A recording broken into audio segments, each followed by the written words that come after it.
From Poverty to Power by James Allen.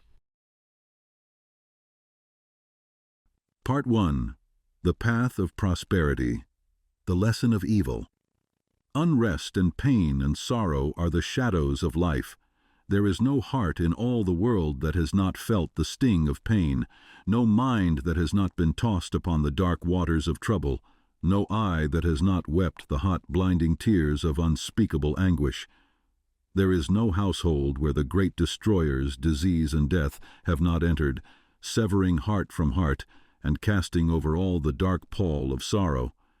In the strong and apparently indestructible meshes of evil, all are more or less fast caught, and pain, unhappiness, and misfortune wait upon mankind.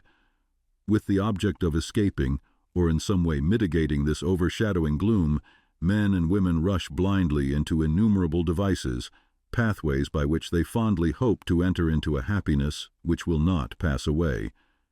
Such are the drunkard and the harlot, who revel in sensual excitements. Such is the exclusive aesthete, who shuts himself out from the sorrows of the world and surrounds himself with enervating luxuries. Such is he who thirsts for wealth or fame, and subordinates all things to the achievement of that object. And such are they who seek consolation in the performance of religious rites. And to all the happiness sought seems to come, and the soul for a time is lulled into a sweet security, and an intoxicating forgetfulness of the existence of evil. But the day of disease comes at last, or some great sorrow, temptation, or misfortune breaks suddenly in on the unfortified soul, and the fabric of its fancied happiness is torn to shreds. So over the head of every personal joy hangs the Damocletian sword of pain, ready at any moment to fall and crush the soul of him who is unprotected by knowledge. The child cries to be a man or woman. The man and woman sigh for the lost felicity of childhood. The poor man chafes under the chains of poverty by which he is bound, and the rich man often lives in fear of poverty, or scours the world in search of an elusive shadow he calls happiness. Sometimes the soul feels that it has found a secure peace and happiness in adopting a certain religion, in embracing an intellectual philosophy, or in building up an intellectual or artistic ideal. But some overpowering temptation proves the religion to be inadequate or insufficient. The theoretical philosophy is found to be a useless prop, or in a moment, the idealistic statue upon which the devotee has for years been laboring is shattered into fragments at his feet. Is there, then, no way of escape from pain and sorrow? Are there no means by which the bonds of evil may be broken? Is permanent happiness, secure prosperity, and abiding peace a foolish dream? No, there is a way, and I speak it with gladness, by which evil can be slain forever. There is a process by which disease, poverty, or any adverse condition or circumstance can be put on one side, never to return. There is a method by which a permanent prosperity can be secured, free from all fear of the return of adversity, and there is a practice by which unbroken and unending peace and bliss can be partaken of and realized, and the beginning of the way which leads to this glorious realization is the acquirement of a right understanding of the nature of evil. It is not sufficient to deny or ignore evil. It must be understood. It is not enough to pray to God to remove the evil. You must find out why it is there and what lesson it has for you. It is of no avail to fret and fume and chafe at the chains which bind you. You must know why and how you are bound. Therefore, reader, you must get outside yourself and must begin to examine and understand yourself. You must cease to be a disobedient child in the school of experience and must begin to learn, with humility and patience, the lessons that are set for your edification and ultimate perfection. For evil, when rightly understood, is found to be not an unlimited power or principle in the universe, but a passing phase of human experience, and it therefore becomes a teacher to those who are willing to learn. Evil is not an abstract something outside yourself. It is an experience in your own heart, and by patiently examining and rectifying your heart, you will be gradually led into the discovery of the origin and nature of evil, which will necessarily be followed by its complete eradication. All evil is corrective and remedial, and is therefore not permanent. It is rooted in ignorance, ignorance of the true nature and relation of things, and so long as we remain in that state of ignorance, we remain subject to evil. There is no evil in the universe which is not the result of ignorance, and which would not, if we were ready and willing to learn its lesson, lead us to higher wisdom, and then vanish away. But men remain in evil, and it does not pass away because men are not willing or prepared to learn the lesson which it came to teach them. I knew a child who, every night when its mother took it to bed, cried to be allowed to play with the candle. And one night, when the mother was off guard for a moment, the child took hold of the candle. The inevitable result followed, and the child never wished to play with the candle again. By its one foolish act it learned, and learned perfectly, the lesson of obedience, and entered into the knowledge that fire burns. And this incident is a complete illustration of the nature, meaning, and ultimate result of all sin and evil. As the child suffered through its own ignorance of the real nature of fire, so older children suffer through their ignorance of the real nature of the things which they weep for and strive after, and which harm them when they are secured, the only difference being that in the latter case the ignorance and evil are more deeply rooted and obscure. Evil has always been symbolized by darkness, and good by light, and hidden within the symbol is contained the perfect interpretation, the reality. For just as light always floods the universe, and darkness is only a mere speck or shadow cast by a small body intercepting a few rays of the illimitable light, so the light of the supreme good is the positive and life-giving power which floods the universe, and evil the insignificant shadow cast by the self that intercepts and shuts off the illuminating rays which strive for entrance. When night folds the world in its black, impenetrable mantle, no matter how dense the darkness, it covers but the small space of half our little planet, while the whole universe is ablaze with living light, and every soul knows that it will awake in the light in the morning. Know, then, that when the dark night of sorrow, pain, or misfortune settles down upon your soul, and you stumble along with weary and uncertain steps, that you are merely intercepting your own personal desires between yourself and the boundless light of joy and bliss, and the dark shadow that covers you is cast by none and nothing but yourself.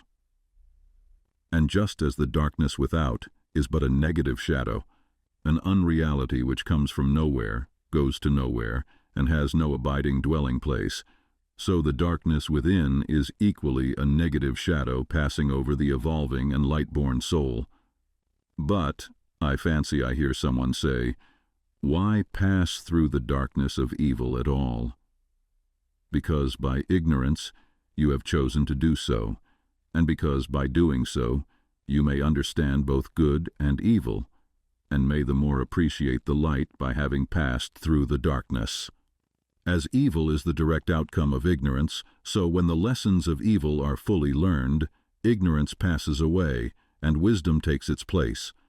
But as a disobedient child refuses to learn its lessons at school, so it is possible to refuse to learn the lessons of experience, and thus to remain in continual darkness, and to suffer continually recurring punishments in the form of disease, disappointment, and sorrow.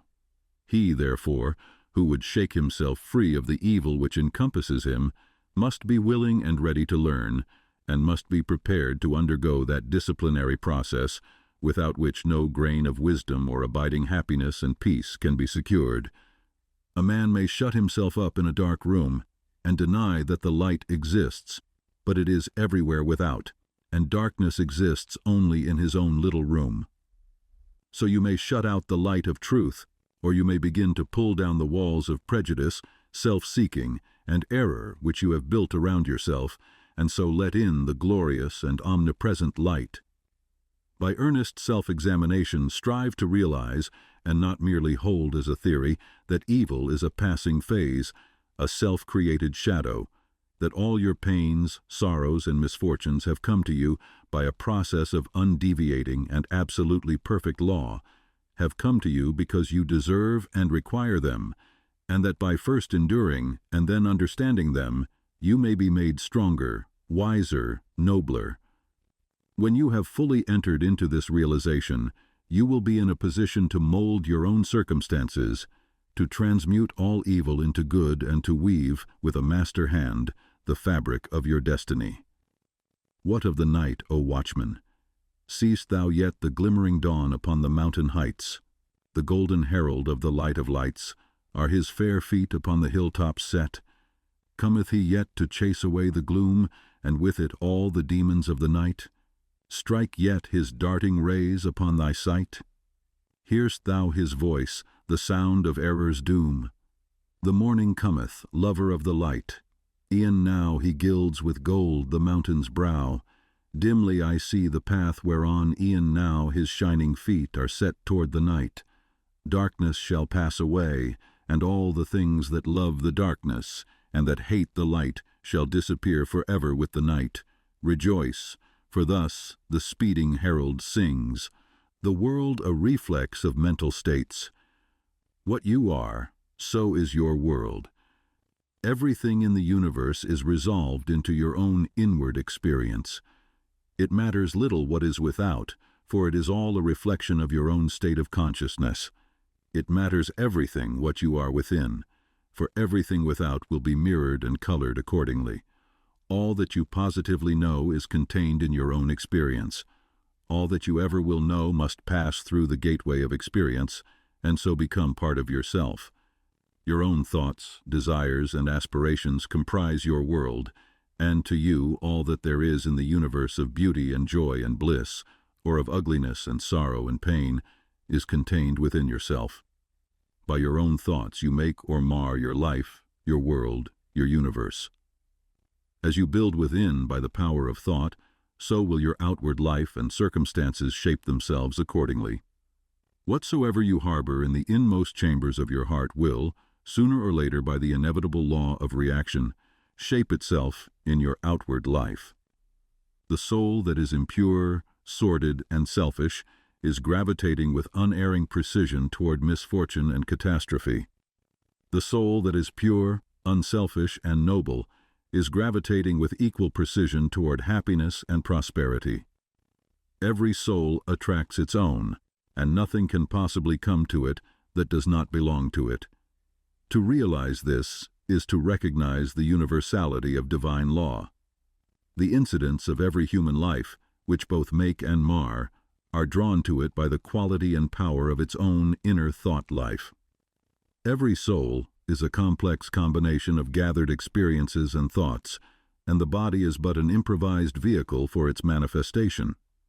What, therefore, your thoughts are, that is your real self, and the world around, both animate and inanimate, wears the aspect with which your thoughts clothe it.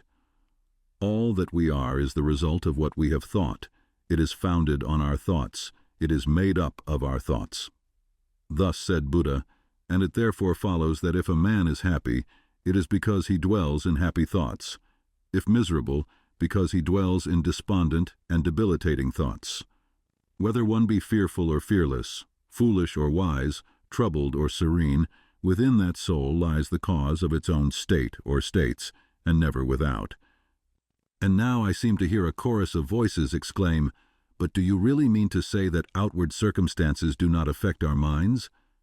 I do not say that, but I say this, and know it to be an infallible truth, that circumstances can only affect you in so far as you allow them to do so.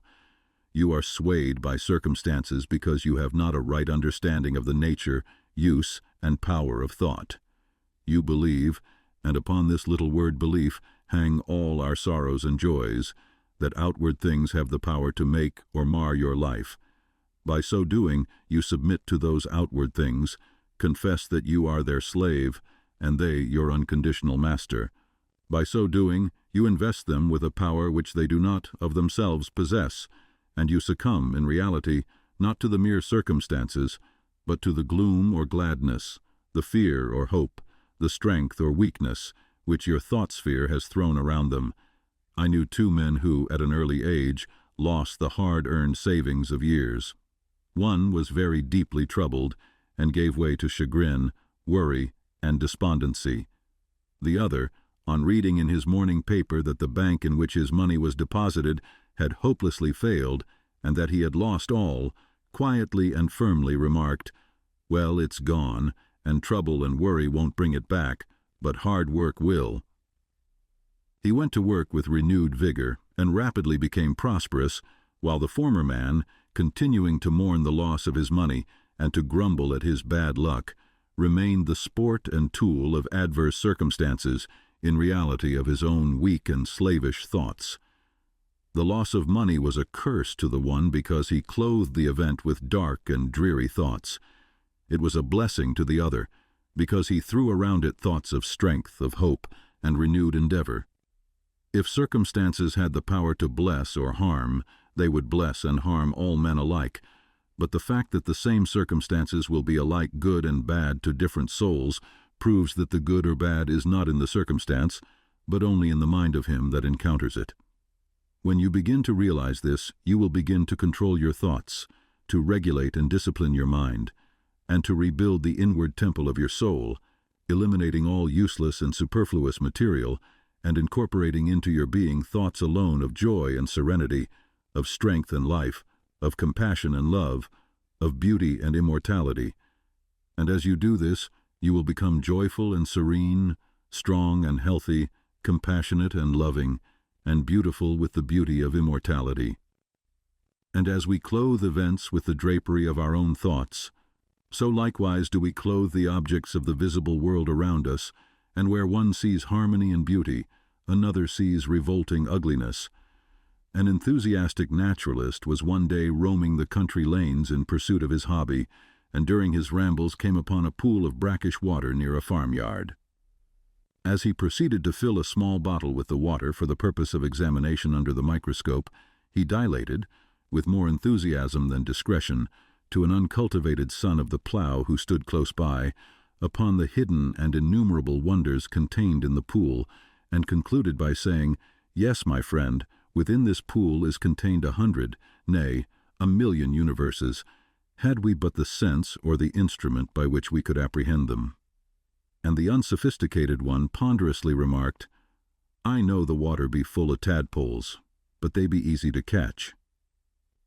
Where the naturalist, his mind stored with the knowledge of natural facts, saw beauty, harmony, and hidden glory, the mind unenlightened upon those things saw only an offensive mud puddle.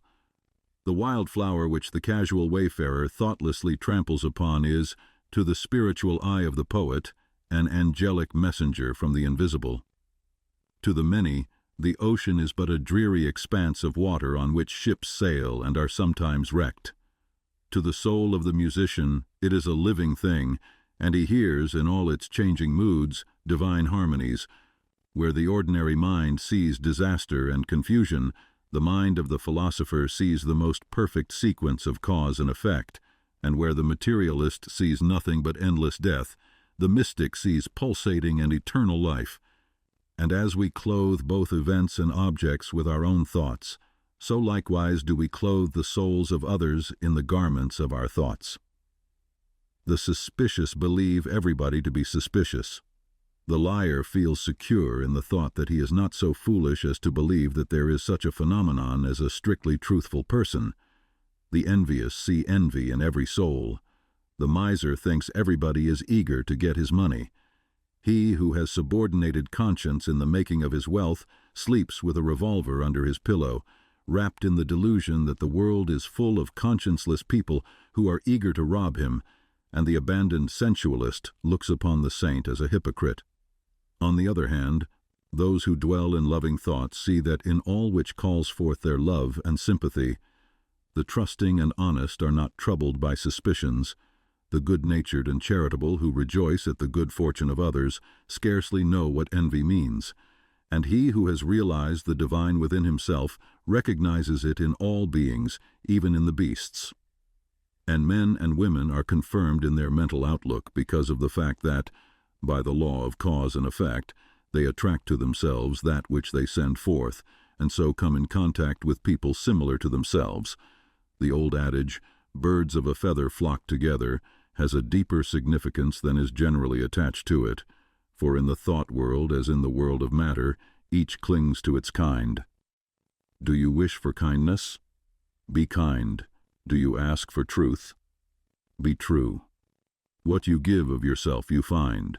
Your world is a reflex of you. If you are one of those who are praying for and looking forward to a happier world beyond the grave, here is a message of gladness for you. You may enter into and realize that happy world now. It fills the whole universe, and it is within you, waiting for you to find, acknowledge, and possess. Said one who knew the inner laws of being, "When men shall say, lo here, or lo there, go not after them, the kingdom of God is within you." What you have to do is to believe this. Simply believe it, with a mind unshadowed by doubt, and then meditate upon it till you understand it. You will then begin to purify and to build your inner world, and as you proceed, passing from revelation to revelation, from realization to realization, you will discover the utter powerlessness of outward things beside the magic potency of a self-governed soul. If thou wouldst right the world, and banish all its evils and its woes, make its wild places bloom, and its drear deserts blossom as the rose, then right thyself. If thou wouldst turn the world from its long, lone captivity in sin, restore all broken hearts, slay grief, and let sweet consolation in, turn thou thyself. If thou wouldst cure the world of its long sickness, end its grief and pain, bring in all healing joy, and give to the afflicted rest again, then cure thyself. If thou wouldest wake the world out of its dream of death and darkening strife, bring it to love and peace, and light and brightness of immortal life, wake thou thyself. The way out of undesirable conditions. Having seen and realized that evil is but a passing shadow thrown, by the intercepting self, across the transcendent form of the eternal good, and that the world is a mirror in which each sees a reflection of himself, we now ascend, by firm and easy steps, to that plane of perception whereon is seen and realized the vision of the law. With this realization comes the knowledge that everything is included in a ceaseless interaction of cause and effect, and that nothing can possibly be divorced from law. From the most trivial thought, word, or act of man, up to the groupings of the celestial bodies, law reigns supreme. No arbitrary condition can, even for one moment, exist, for such a condition would be a denial and an annihilation of law. Every condition of life is, therefore, bound up in an orderly and harmonious sequence, and the secret and cause of every condition is contained within itself. The law, whatsoever a man sows, that shall he also reap, is inscribed in flaming letters upon the portal of eternity, and none can deny it, none can cheat it, none can escape it. He who puts his hand in the fire must suffer the burning until such time as it has worked itself out, and neither curses nor prayers can avail to alter it. And precisely the same law governs the realm of mind. Hatred, anger, jealousy, envy, lust, covetousness, all these are fires which burn, and whoever even so much as touches them must suffer the torments of burning. All these conditions of mind are rightly called evil, for they are the efforts of the soul to subvert, in its ignorance, the law, and they therefore lead to chaos and confusion within, and are sooner or later actualized in the outward circumstances as disease, failure, and misfortune, coupled with grief, pain, and despair. Whereas love, gentleness, goodwill, purity are cooling airs which breathe peace upon the soul that woos them, and being in harmony with the eternal law, they become actualized in the form of health, peaceful surroundings, and undeviating success and good fortune. A thorough understanding of this great law which permeates the universe leads to the acquirement of that state of mind known as obedience. To know that justice, harmony, and love are supreme in the universe is likewise to know that all adverse and painful conditions are the result of our own disobedience to that law. Such knowledge leads to strength and power, and it is upon such knowledge alone that a true life and an enduring success and happiness can be built. To be patient under all circumstances and to accept all conditions as necessary factors in your training is to rise superior to all painful conditions and to overcome them with an overcoming which is sure and which leaves no fear of their return, for by the power of obedience to law they are utterly slain. Such an obedient one is working in harmony with the law, has in fact identified himself with the law, and whatsoever he conquers forever. Whatsoever he builds can never be destroyed. The cause of all power, as of all weakness, is within. The secret of all happiness, as of all misery, is likewise within. There is no progress apart from unfoldment within, and no sure foothold of prosperity or peace except by orderly advancement in knowledge.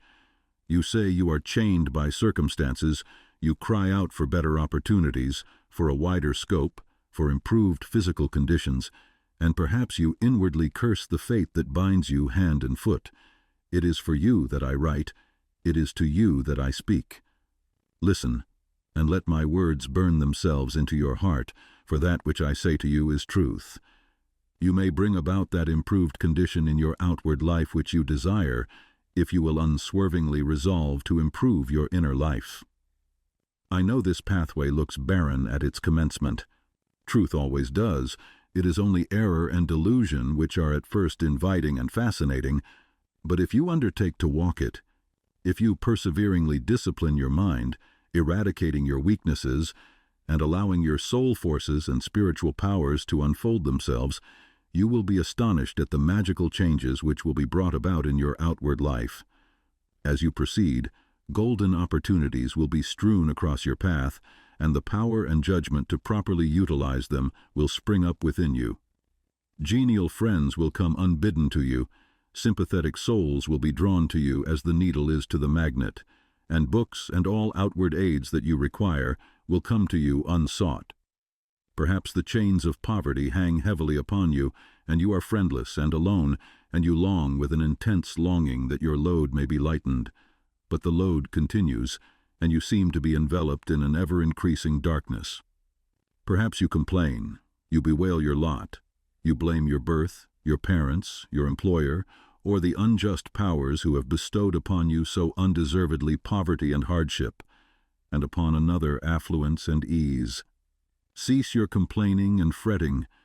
None of these things which you blame are the cause of your poverty. The cause is within yourself, and where the cause is, there is the remedy. The very fact that you are a complainer shows that you deserve your lot, shows that you lack that faith which is the ground of all effort and progress. There is no room for a complainer in a universe of law, and worry is soul suicide.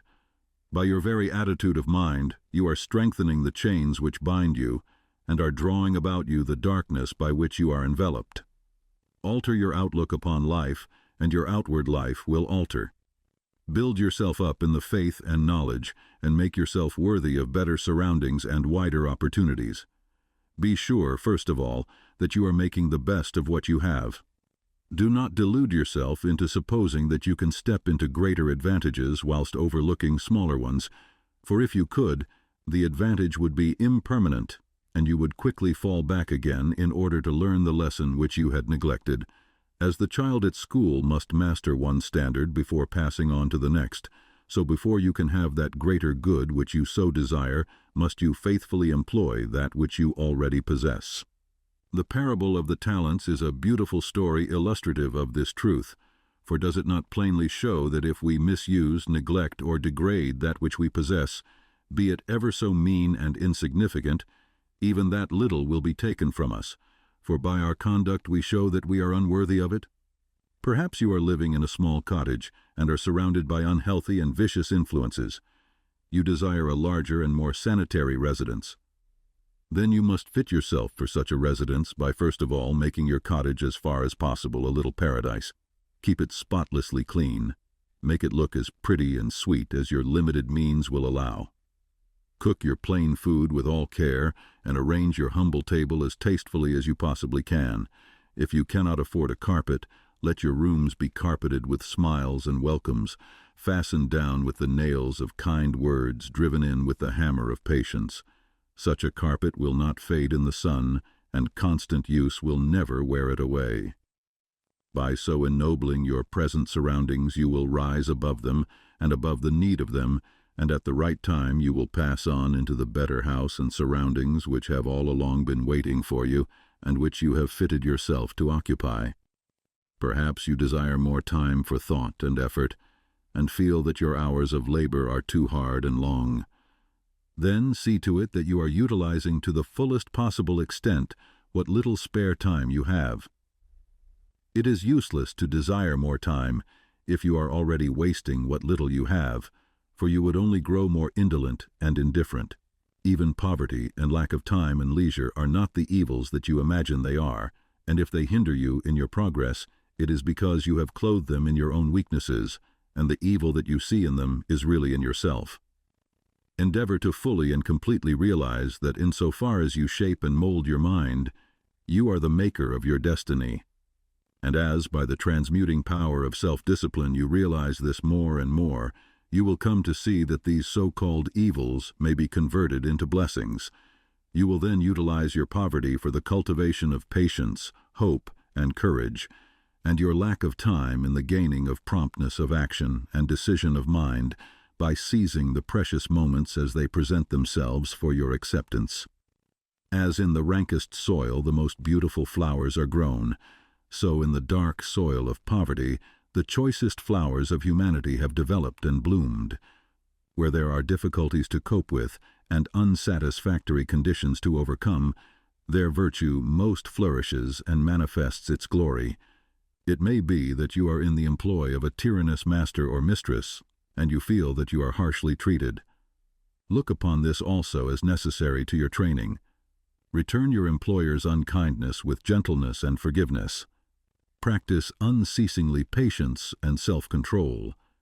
Turn the disadvantage to account by utilizing it for the gaining of mental and spiritual strength, and by your silent example and influence, you will thus be teaching your employer, will be helping him to grow ashamed of his conduct, and will, at the same time, be lifting yourself up to that height of spiritual attainment by which you will be enabled to step into new and more congenial surroundings at the time when they are presented to you.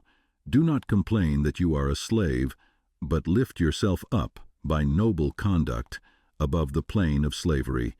Before complaining that you are a slave to another, be sure that you are not a slave to self. Look within, look searchingly, and have no mercy upon yourself. You will find there, perchance, slavish thoughts, slavish desires, and in your daily life and conduct, slavish habits. Conquer these, cease to be a slave to self, and no man will have the power to enslave you. As you overcome self, you will overcome all adverse conditions, and every difficulty will fall before you. Do not complain that you are oppressed by the rich. Are you sure that if you gained riches, you would not be an oppressor yourself? Remember that there is the eternal law which is absolutely just, and that he who oppresses today must himself be oppressed tomorrow, and from this there is no way of escape. And perhaps you, yesterday, in some former existence, were rich and an oppressor, and you are now merely paying off the debt which you owe to the great law. Practice, therefore, fortitude and faith. Dwell constantly in mind upon the eternal justice, the eternal good. Endeavor to lift yourself above the personal and the transitory into the impersonal and permanent. Shake off the delusion that you are being injured or oppressed by another, and try to realize, by a profounder comprehension of your inner life and the laws which govern that life, that you are only really injured by what is within you. There is no practice more degrading, debasing, and soul-destroying than that of self-pity. Cast it out from you. While such a canker is feeding upon your heart, you can never expect to grow into a fuller life. Cease from the condemnation of others and begin to condemn yourself. Condone none of your acts, desires, or thoughts that will not bear comparison with spotless purity or endure the light of sinless good. By so doing, you will be building your house upon the rock of the eternal, and all that is required for your happiness and well-being will come to you in its own time. There is positively no way of permanently rising above poverty or any undesirable condition, except by eradicating those selfish and negative conditions within, of which these are the reflection, and by virtue of which they continue. The way to true riches is to enrich the soul by the acquisition of virtue. Outside of real heart virtue, there is neither prosperity nor power, but only the appearances of these. I'm aware that men make money who have acquired no measure of virtue and have little desire to do so, but such money does not constitute true riches, and its possession is transitory and feverish. Here is David's testimony: "For I was envious at the foolish when I saw the prosperity of the wicked. Their eyes stand out with fatness. They have more than heart could wish. Verily, I have cleansed my heart in vain, and washed my hands in innocency." When I thought to know this, it was too painful for me, until I went into the sanctuary of God, then understood I their end. The prosperity of the wicked was a great trial to David, until he went into the sanctuary of God, and then he knew their end. You likewise may go into that sanctuary. It is within you. It is that state of consciousness which remains when all that is sordid and personal and impermanent is risen above, and universal and eternal principles are realized. That is the God state of consciousness. It is the sanctuary of the Most High. When by long strife and self-discipline you have succeeded in entering the door of that holy temple, you will perceive, with unobstructed vision, the end and fruit of all human though and endeavor, both good and evil. You will then no longer relax your faith when you see the immoral man accumulating outward riches, for you will know that he must come again to poverty and degradation. The rich roan who is barren of virtue is in reality poor, and as surely as the waters of the river are drifting to the ocean, so surely is he, in the midst of all his riches, drifting towards poverty and misfortune, and though he die rich, yet must he return to reap the bitter fruit of all of his immorality. And though he become rich many times, yet as many times must he be thrown back into poverty, until by long experience and suffering he conquers the poverty within. But the man who is outwardly poor, yet rich in virtue, is truly rich, and in the midst of all his poverty he is surely traveling toward prosperity, and abounding joy and bliss await his coming.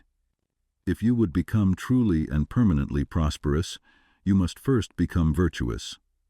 It is therefore unwise to aim directly at prosperity, to make it the one object of life, to reach out greedily for it.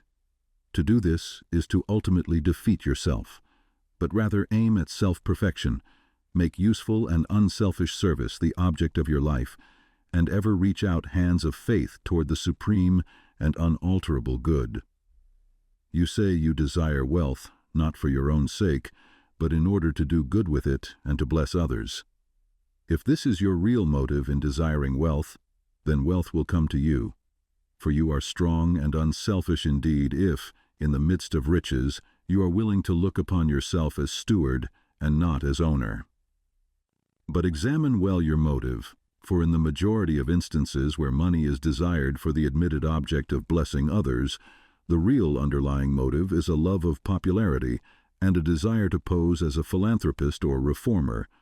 If you are not doing good with what little you have, depend upon it, the more money you got, the more selfish you would become, and all the good you appeared to do with your money, if you attempted to do any, would be so much insinuating self-laudation.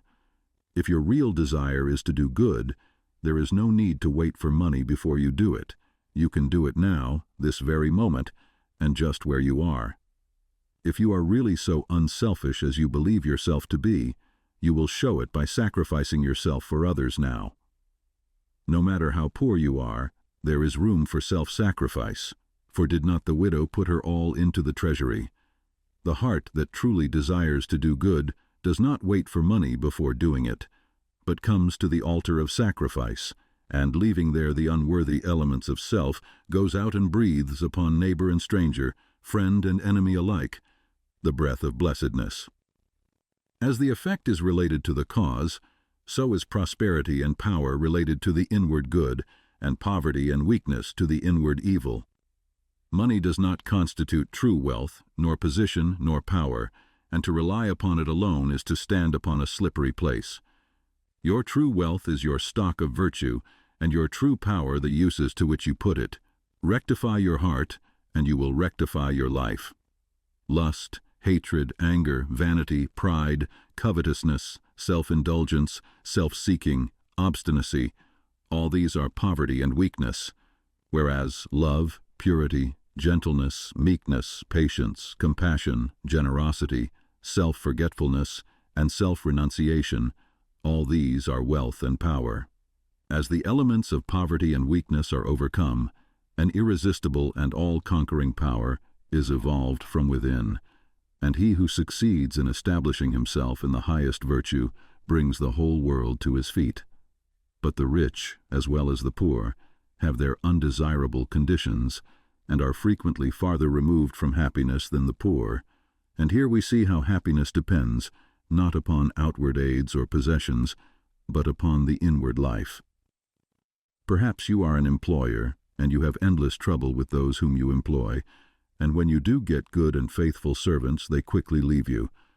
As a result, you are beginning to lose, or have completely lost, your faith in human nature. You try to remedy matters by giving better wages, and by allowing certain liberties, yet matters remain unaltered. Let me advise you, the secret of all your trouble is not in your servants, it is in yourself. And if you look within, with a humble and sincere desire to discover and eradicate your error, you will, sooner or later, find the origin of all your unhappiness. It may be some selfish desire, or lurking suspicion, or unkind attitude of mind, which sends out its poison upon those about you, and reacts upon yourself, even though you may not show it in your manner or speech. Think of your servants with kindness, consider their happiness and comfort, and never demand of them that extremity of service which you yourself would not care to perform were you in their place. Rare and beautiful is that humility of soul by which a servant entirely forgets himself in his master's good, but far rarer and beautiful with a divine beauty is that nobility of soul by which a man, forgetting his own happiness, seeks the happiness of those who are under his authority and who depend upon him for their bodily sustenance. And such a man's happiness is increased tenfold, nor does he need to complain of those whom he employs. Said a well-known and extensive employer of labor, who never needs to dismiss an employee, "I have always had the happiest relations with my work people. If you ask me how it is to be accounted for, I can only say that it has been my aim from the first to do to them as I would wish to be done by. Herein lies the secret by which all desirable conditions are secured, and all that are undesirable are overcome.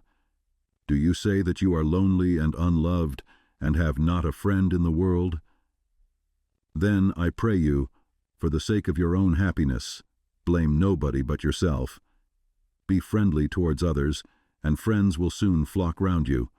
Make yourself pure and lovable, and you will be loved by all. Whatever conditions are rendering your life burdensome, you may pass out of and beyond them by developing and utilizing within you the transforming power of self-purification and self-conquest. Be it the poverty which galls, and remember that the poverty upon which I have been dilating is that poverty which is a source of misery, and not that voluntary poverty which is the glory of emancipated souls, or the riches which burden, or the many misfortunes, griefs, and annoyances which form the dark background in the web of life. You may overcome them by overcoming the selfish elements within which give them life.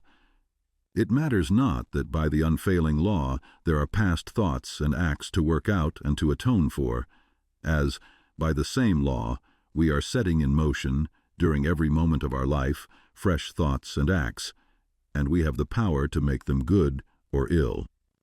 Nor does it follow that if a man, reaping what he has sown, must lose money or forfeit position, that he must also lose his fortitude or forfeit his uprightness, and it is in these that his wealth and power and happiness are to be found. He who clings to self is his own enemy, and is surrounded by enemies. He who relinquishes self is his own savior, and is surrounded by friends like a protecting belt. Before the divine radiance of a pure heart, all darkness vanishes and all clouds melt away, and he who has conquered self has conquered the universe. Come then out of your poverty, come out of your pain, come out of your troubles and sighings and complainings and heartaches and loneliness by coming out of yourself. Let the old tattered garment of your petty selfishness fall from you, and put on the new garment of universal love. You will then realize the inward heaven, and it will be reflected in all your outward life. He who sets his foot firmly upon the path of self-conquest, who walks, aided by the staff of faith, the highway of self-sacrifice, will assuredly achieve the highest prosperity, and will reap abounding and enduring joy and bliss. To them that seek the highest good, all things subserve the wisest ends. Naught comes as ill, and wisdom lends wings to all shapes of evil brood. The darkening sorrow veils a star that waits to shine with gladsome light. Hell waits on heaven, and after night comes golden glory from afar. Defeats are steps by which we climb with purer aim to nobler ends. Loss leads to gain, and joy attends true footsteps up the hills of time. Pain leads to paths of holy bliss, to thoughts and words and deeds divine, and clouds that gloom and rays that shine along life's upward highway kiss. Misfortune does but cloud the way whose end and summit in the sky of bright success, sun-kissed and high, awaits our seeking and our stay. The heavy pall of doubts and fears that clouds the valley of our hopes, the shades with which the spirit copes, the bitter harvesting of tears, the heartaches, miseries, and griefs, the bruisings born of broken ties, all these are steps by which we rise to living ways of sound beliefs. Love, pitying, watchful, runs to meet the pilgrim from the land of fate. All glory and all good await the coming of obedient feet. The silent power of thought, controlling and directing one's forces. The most powerful forces in the universe are the silent forces, and in accordance with the intensity of its power, does a force become beneficent when rightly directed, and destructive when wrongly employed. This is a common knowledge in regard to the mechanical forces, such as steam, electricity, etc., but few have yet learned to apply this knowledge to the realm of mind, where the thought forces, most powerful of all, are continually being generated and sent forth as currents of salvation or destruction. At this stage of his evolution, man has entered into the possession of these forces, and the whole trend of his present advancement is their complete subjugation. All the wisdom possible to man on this material earth is to be found only in complete self-mastery, and the command, "Love your enemies," resolves itself into an exhortation to enter here and now, into the possession of that sublime wisdom by taking hold of, mastering and transmuting those mind forces to which man is now slavishly subject, and by which he is helplessly borne, like a straw on the stream, upon the currents of selfishness. The Hebrew prophets, with their perfect knowledge of the supreme law, always related outward events to inward thought, and associated national disaster or success with the thoughts and desires that dominated the nation at the time. The knowledge of the causal power of thought is the basis of all their prophecies, as it is the basis of all real wisdom and power. National events are simply the working out of the psychic forces of the nation. Wars, plagues, and famines are the meeting and clashing of wrongly directed thought forces, the culminating points at which destruction steps in as the agent of the law. It is foolish to ascribe war to the influence of one man or to one body of men. It is the crowning horror of national selfishness. It is the silent and conquering thought forces which bring all things into manifestation. The universe grew out of thought. Matter in its last analysis is found to be merely objectivized thought. All men's accomplishments were first wrought out in thought, and then objectivized. The author, the inventor, the architect, first builds up his work in thought, and having perfected it in all its parts as a complete and harmonious whole upon the thought plane, he then commences to materialize it, to bring it down to the material or sense plane. When the thought forces are directed in harmony with the overruling law, they are upbuilding and preservative, but when subverted they become disintegrating and self-destructive. To adjust all your thoughts to a perfect and unswerving faith in the omnipotence and supremacy of good is to cooperate with that good, and to realize within yourself the solution and destruction of all evil. Believe, and ye shall live. And here we have the true meaning of salvation, salvation from the darkness and negation of evil, by entering into and realizing the living light of the eternal good. Where there is fear, worry, anxiety, doubt, trouble, chagrin, or disappointment, there is ignorance and lack of faith. All these conditions of mind are the direct outcome of selfishness, and are based upon an inherent belief in the power and supremacy of evil. They therefore constitute practical atheism, and to live in, and become subject to, these negative and soul-destroying conditions of mind is the only real atheism. It is salvation from such conditions that the race needs, and let no man boast of salvation whilst he is their helpless and obedient slave. To fear or to worry is as sinful as to curse, for how can one fear or worry if he intrinsically believes in the eternal justice, the omnipotent good, the boundless love? To fear, to worry, to doubt, is to deny, to disbelieve. It is from such states of mind that all weakness and failure proceed, for they represent the annulling and disintegrating of the positive thought forces which would otherwise speed to their object with power, and bring about their own beneficent results. To overcome these negative conditions is to enter into a life of power, is to cease to be a slave and to become a master, and there is only one way by which they can be overcome, and that is by steady and persistent growth in inward knowledge. To mentally deny evil is not sufficient. It must, by daily practice, be risen above and understood. To mentally affirm the good is inadequate. It must, by unswerving endeavor, be entered into and comprehended. The intelligent practice of self-control quickly leads to a knowledge of one's interior thought forces, and later on, to the acquisition of that power by which they are rightly employed and directed. In the measure that you master self, that you control your mental forces instead of being controlled by them, in just such measure will you master affairs and outward circumstances. Show me a man under whose touch everything crumbles away, and who cannot retain success even when it is placed in his hands, and I will show you a man who dwells continually in those conditions of mind which are the very negation of power. To be forever wallowing in the bogs of doubt, to be drawn continually into the quicksands of fear, or blown ceaselessly about by the winds of anxiety, is to be a slave, and to live the life of a slave, even though success and influence be forever knocking at your door seeking for admittance. Such a man, being without faith and without self-government, is incapable of the right government of his affairs, and is a slave to circumstances, in reality a slave to himself.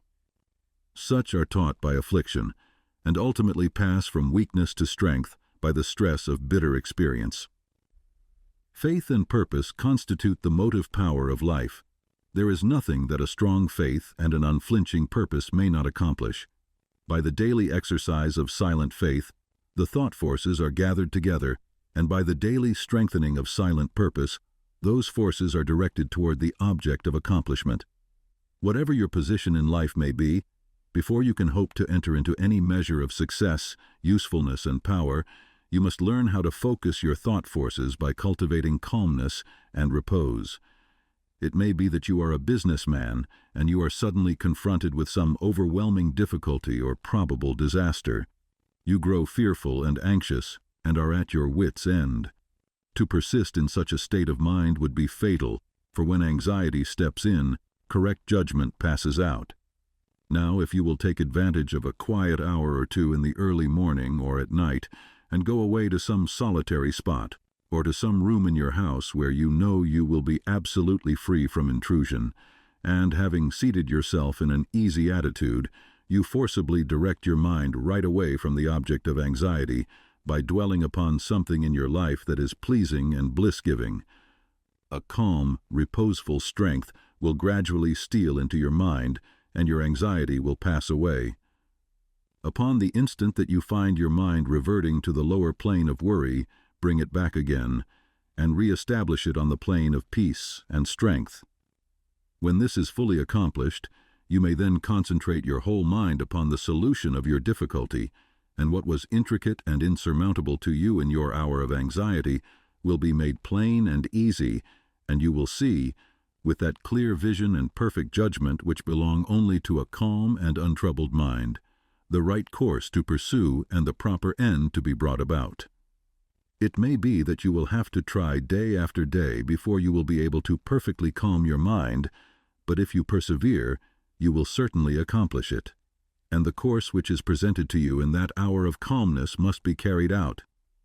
Doubtless when you are again involved in the business of the day and worries again creep in and begin to dominate you, you will begin to think that the course is a wrong or foolish one, but do not heed such suggestions. Be guided absolutely and entirely by the vision of calmness and not by the shadows of anxiety. The hour of calmness is the hour of illumination and correct judgment. By such a course of mental discipline, the scattered thought forces are reunited and directed, like the rays of the searchlight, upon the problem at issue, with the result that it gives way before them. There is no difficulty, however great, but will yield before a calm and powerful concentration of thought, and no legitimate object but may be speedily actualized by the intelligent use and direction of one's soul forces. Not until you have gone deeply and searchingly into your inner nature and have overcome many enemies that lurk there, can you have any approximate conception of the subtle power of thought, of its inseparable relation to outward and material things, or of its magical potency, when rightly poised and directed, in readjusting and transforming the life conditions. Every thought you think is a force sent out, and in accordance with its nature and intensity, will it go out to seek a lodgment in minds receptive to it, and will react upon yourself for good or evil. There is ceaseless reciprocity between mind, and a continual interchange of thought forces. Selfish and disturbing thoughts are so many malignant and destructive forces, messengers of evil, sent out to stimulate and augment the evil in other minds, which in turn send them back upon you with added power. While thoughts that are calm, pure, and unselfish are so many angelic messengers sent out into the world with health, healing, and blessedness upon their wings, counteracting the evil forces, pouring the oil of joy upon the troubled waters of anxiety and sorrow, and restoring to broken hearts their heritage of immortality. Think good thoughts, and they will quickly become actualized in your outward life in the form of good conditions. Control your soul forces, and you will be able to shape your outward life as you will. The difference between a savior and a sinner is this, that the one has a perfect control of all the forces within him, the other is dominated and controlled by them. There is absolutely no other way to true power and abiding peace but by self-control, self-government, self-purification. To be at the mercy of your disposition is to be impotent, unhappy, and of little real use in the world. The conquest of your petty likes and dislikes, your capricious loves and hates, your fits of anger, suspicion, jealousy, and all the changing moods to which you are more or less helplessly subject, this is the task you have before you, if you would weave into the web of life the golden threads of happiness and prosperity. In so far as you are enslaved by the changing moods within you, will you need to depend upon others and upon outward aids as you walk through life. If you would walk firmly and securely, and would accomplish any achievement, you must learn to rise above and control all such disturbing and retarding vibrations. You must daily practice the habit of putting your mind at rest, going into the silence, as it is commonly called. This is a method of replacing a troubled thought with one of peace, a thought of weakness with one of strength. Until you succeed in doing this, you cannot hope to direct your mental forces upon the problems and pursuits of life with any appreciable measure of success. It is a process of diverting one's scattered forces into one powerful channel. Just as a useless marsh may be converted into a field of golden corn or a fruitful garden by draining and directing the scattered and harmful streams into one well-cut channel, so he who acquires calmness and subdues and directs the thought currents within himself saves his soul and fructifies his heart and life. As you succeed in gaining mastery over your impulses and thoughts, you will begin to feel, growing up within you, a new and silent power, and a settled feeling of composure and strength will remain with you. Your latent powers will begin to unfold themselves, and whereas formerly your efforts were weak and ineffectual, you will now be able to work with that calm confidence which commands success. And along with this new power and strength, there will be awakened within you that interior illumination known as intuition, and you will walk no longer in darkness and speculation, but in light and certainty. With the development of this soul vision, judgment and mental penetration will be incalculably increased, and there will evolve within you that prophetic vision by the aid of which you will be able to sense coming events and to forecast with remarkable accuracy the result of your efforts. And in just the measure that you alter from within, will your outlook upon life alter, and as you alter your mental attitude toward others, they will alter in their attitude and conduct toward you. As you rise above the lower, debilitating and destructive thought forces, you will come in contact with the positive, strengthening, and upbuilding currents generated by strong, pure, and noble minds. Your happiness will be immeasurably intensified, and you will begin to realize the joy, strength, and power which are born only of self-mastery. And this joy, strength, and power will be continually radiating from you, and without any effort on your part, nay, though you are utterly unconscious of it, strong people will be drawn toward you, influence will be put into your hands, and in accordance with your altered thought world will outward events shape themselves. A man's foes are they of his own household, and he who would be useful, strong, and happy must cease to be a passive receptacle for the negative, beggarly, and impure streams of thought, and as a wise householder commands his servants and invites his guests, so must he learn to command his desires and to say with authority what thoughts he shall admit into the mansion of his soul. Even a very partial success in self-mastery adds greatly to one's power, and he who succeeds in perfecting this divine accomplishment enters into possession of undreamed-of wisdom and inward strength and peace, and realizes that all the forces of the universe aid and protect his footsteps, who is master of his soul. Would you scale the highest heaven? Would you pierce the lowest hell? Live in dreams of constant beauty, or in basest thinkings dwell? For your thoughts are heaven above you, and your thoughts are hell below.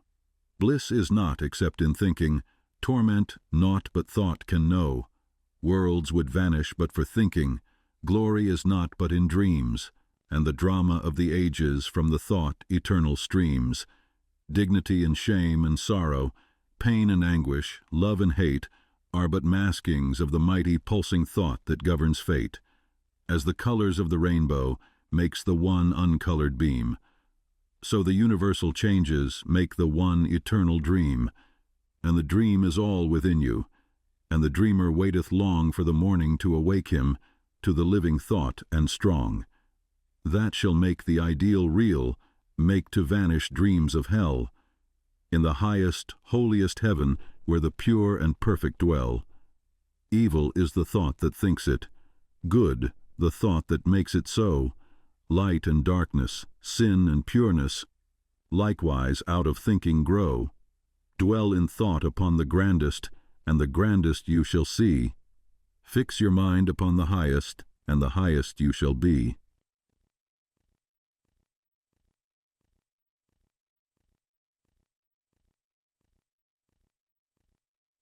The secret of health, success, and power. We all remember with what intense delight, as children, we listened to the never-tiring fairy tale.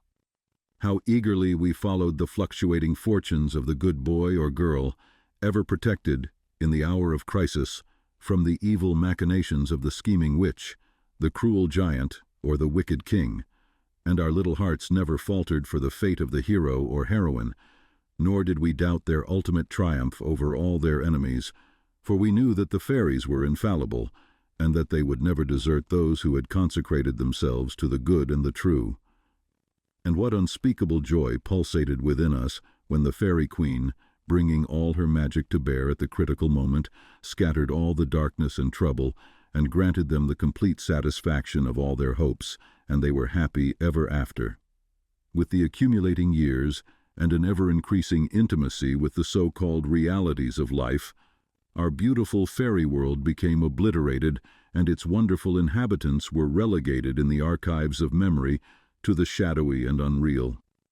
And we thought we were wise and strong in thus leaving forever the land of childish dreams. But as we re-become little children in the wondrous world of wisdom, we shall return again to the inspiring dreams of childhood and find that they are, after all, realities. The fairy folk, so small and nearly always invisible, yet possessed of an all-conquering and magical power, who bestow upon the good health, wealth, and happiness, along with all the gifts of nature in lavish profusion, start again into reality and become immortalized in the soul realm of he who, by growth in wisdom, has entered into a knowledge of the power of thought and the laws which govern the inner world of being. To him the fairies live again as thought people, thought messengers, thought powers working in harmony with the overruling good. And they who day by day endeavor to harmonize their hearts with the heart of the supreme good do in reality acquire true health, wealth, and happiness. There is no protection to compare with goodness, and by goodness I do not mean a mere outward conformity to the rules of morality. I mean pure thought, noble aspiration, unselfish love, and freedom from vainglory. To dwell continually in good thoughts is to throw around oneself a psychic atmosphere of sweetness and power, which leaves its impress upon all who come in contact with it. As the rising sun puts to rout the helpless shadows, so are all the impotent forces of evil put to flight by the searching rays of positive thought which shine forth from a heart made strong in purity and faith. Where there is sterling faith and uncompromising purity, there is health, there is success, there is power. In such a one, disease, failure, and disaster can find no lodgment, for there is nothing on which they can feed. Even physical conditions are largely determined by mental states, and to this truth the scientific world is rapidly being drawn. The old materialistic belief that a man is what his body makes him is rapidly passing away, and is being replaced by the inspiring belief that man is superior to his body, and that his body is what he makes it by the power of thought. Men everywhere are ceasing to believe that a man is despairing because he is dyspeptic, and are coming to understand that he is dyspeptic because he is despairing, and in the near future, the fact that all disease has its origin in the mind will become common knowledge. There is no evil in the universe but has its root and origin in the mind, and sin, sickness, sorrow, and affliction do not in reality belong to the universal order, are not inherent in the nature of things, but are the direct outcome of our ignorance of the right relations of things. According to tradition, there once lived in India a school of philosophers who led a life of such absolute purity and simplicity that they commonly reached the age of 150 years, and to fall sick was looked upon by them as an unpardonable disgrace, for it was considered to indicate a violation of law. The sooner we realize and acknowledge that sickness, far from being the arbitrary visitation of an offended God or the test of an unwise providence, is the result of our own error or sin, the sooner shall we enter upon the highway of health. Disease comes to those who attract it, to those whose minds and bodies are receptive to it, and flees from those whose strong, pure, and positive thought sphere generates healing and life-giving currents. If you are given to anger, worry, jealousy, greed, or any other inharmonious state of mind, and expect perfect physical health, you are expecting the impossible, for you are continually sowing the seeds of disease in your mind. Such conditions of mind are carefully shunned by the wise man, for he knows them to be far more dangerous than a bad drain or an infected house. If you would be free from all physical aches and pains, and would enjoy perfect physical harmony, then put your mind in order and harmonize your thoughts. Think joyful thoughts. Think loving thoughts. Let the elixir of goodwill course through your veins, and you will need no other medicine. Put away your jealousies, your suspicions, your worries, your hatreds, your selfish indulgences, and you will put away your dyspepsia, your biliousness, your nervousness, and aching joints. If you will persist in clinging to these debilitating and demoralizing habits of mind, then do not complain when your body is laid low with sickness. The following story illustrates the close relation that exists between habits of mind and bodily conditions. A certain man was afflicted with a painful disease, and he tried one physician after another, but all to no purpose. He then visited towns which were famous for their curative waters, and after having bathed in them all, his disease was more painful than ever. One night he dreamed that a presence came to him and said, "Brother, hast thou tried all the means of cure?" And he replied, "I have tried all." "Nay," said the presence, "come with me, and I will show thee a healing bath which has escaped thy notice." The afflicted man followed, and the presence led him to a clear pool of water, and said, "Plunge thyself in this water, and thou shalt surely recover," and thereupon vanished. The man plunged into the water, and on coming out, lo, his disease had left him, and at the same moment he saw written above the pool the word "Renounce." Upon waking, the full meaning of his dream flashed across his mind, and looking within he discovered that he had, all along, been a victim to a sinful indulgence, and he vowed that he would renounce it forever. He carried out his vow, and from that day his affliction began to leave him, and in a short time he was completely restored to health. Many people complain that they have broken down through overwork. In the majority of such cases, the breakdown is more frequently the result of foolishly wasted energy. If you would secure health, you must learn to work without friction. To become anxious or excited, or to worry over needless details, is to invite a breakdown.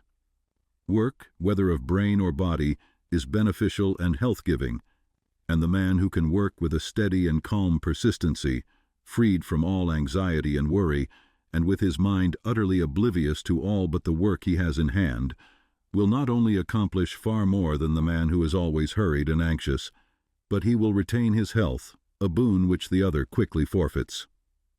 True health and true success go together, for they are inseparably intertwined in the thought realm. As mental harmony produces bodily health, so it also leads to a harmonious sequence in the actual working out of one's plans. Order your thoughts, and you will order your life. Pour the oil of tranquility upon the turbulent waters of the passions and prejudices, and the tempests of misfortune, howsoever they may threaten, will be powerless to wreck the bark of your soul as it threads its way across the ocean of life. And if that bark be piloted by a cheerful and never-failing faith, its course will be doubly sure, and many perils will pass it by which would otherwise attack it. By the power of faith, every enduring work is accomplished. Faith in the Supreme, faith in the overruling law, faith in your work and in your power to accomplish that work.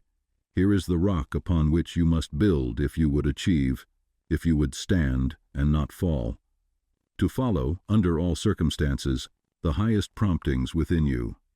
To be always true to the divine self, to rely upon the inward light, the inward voice, and to pursue your purpose with a fearless and restful heart, believing that the future will yield unto you the meed of every thought and effort, knowing that the laws of the universe can never fail, and that your own will come back to you with mathematical exactitude.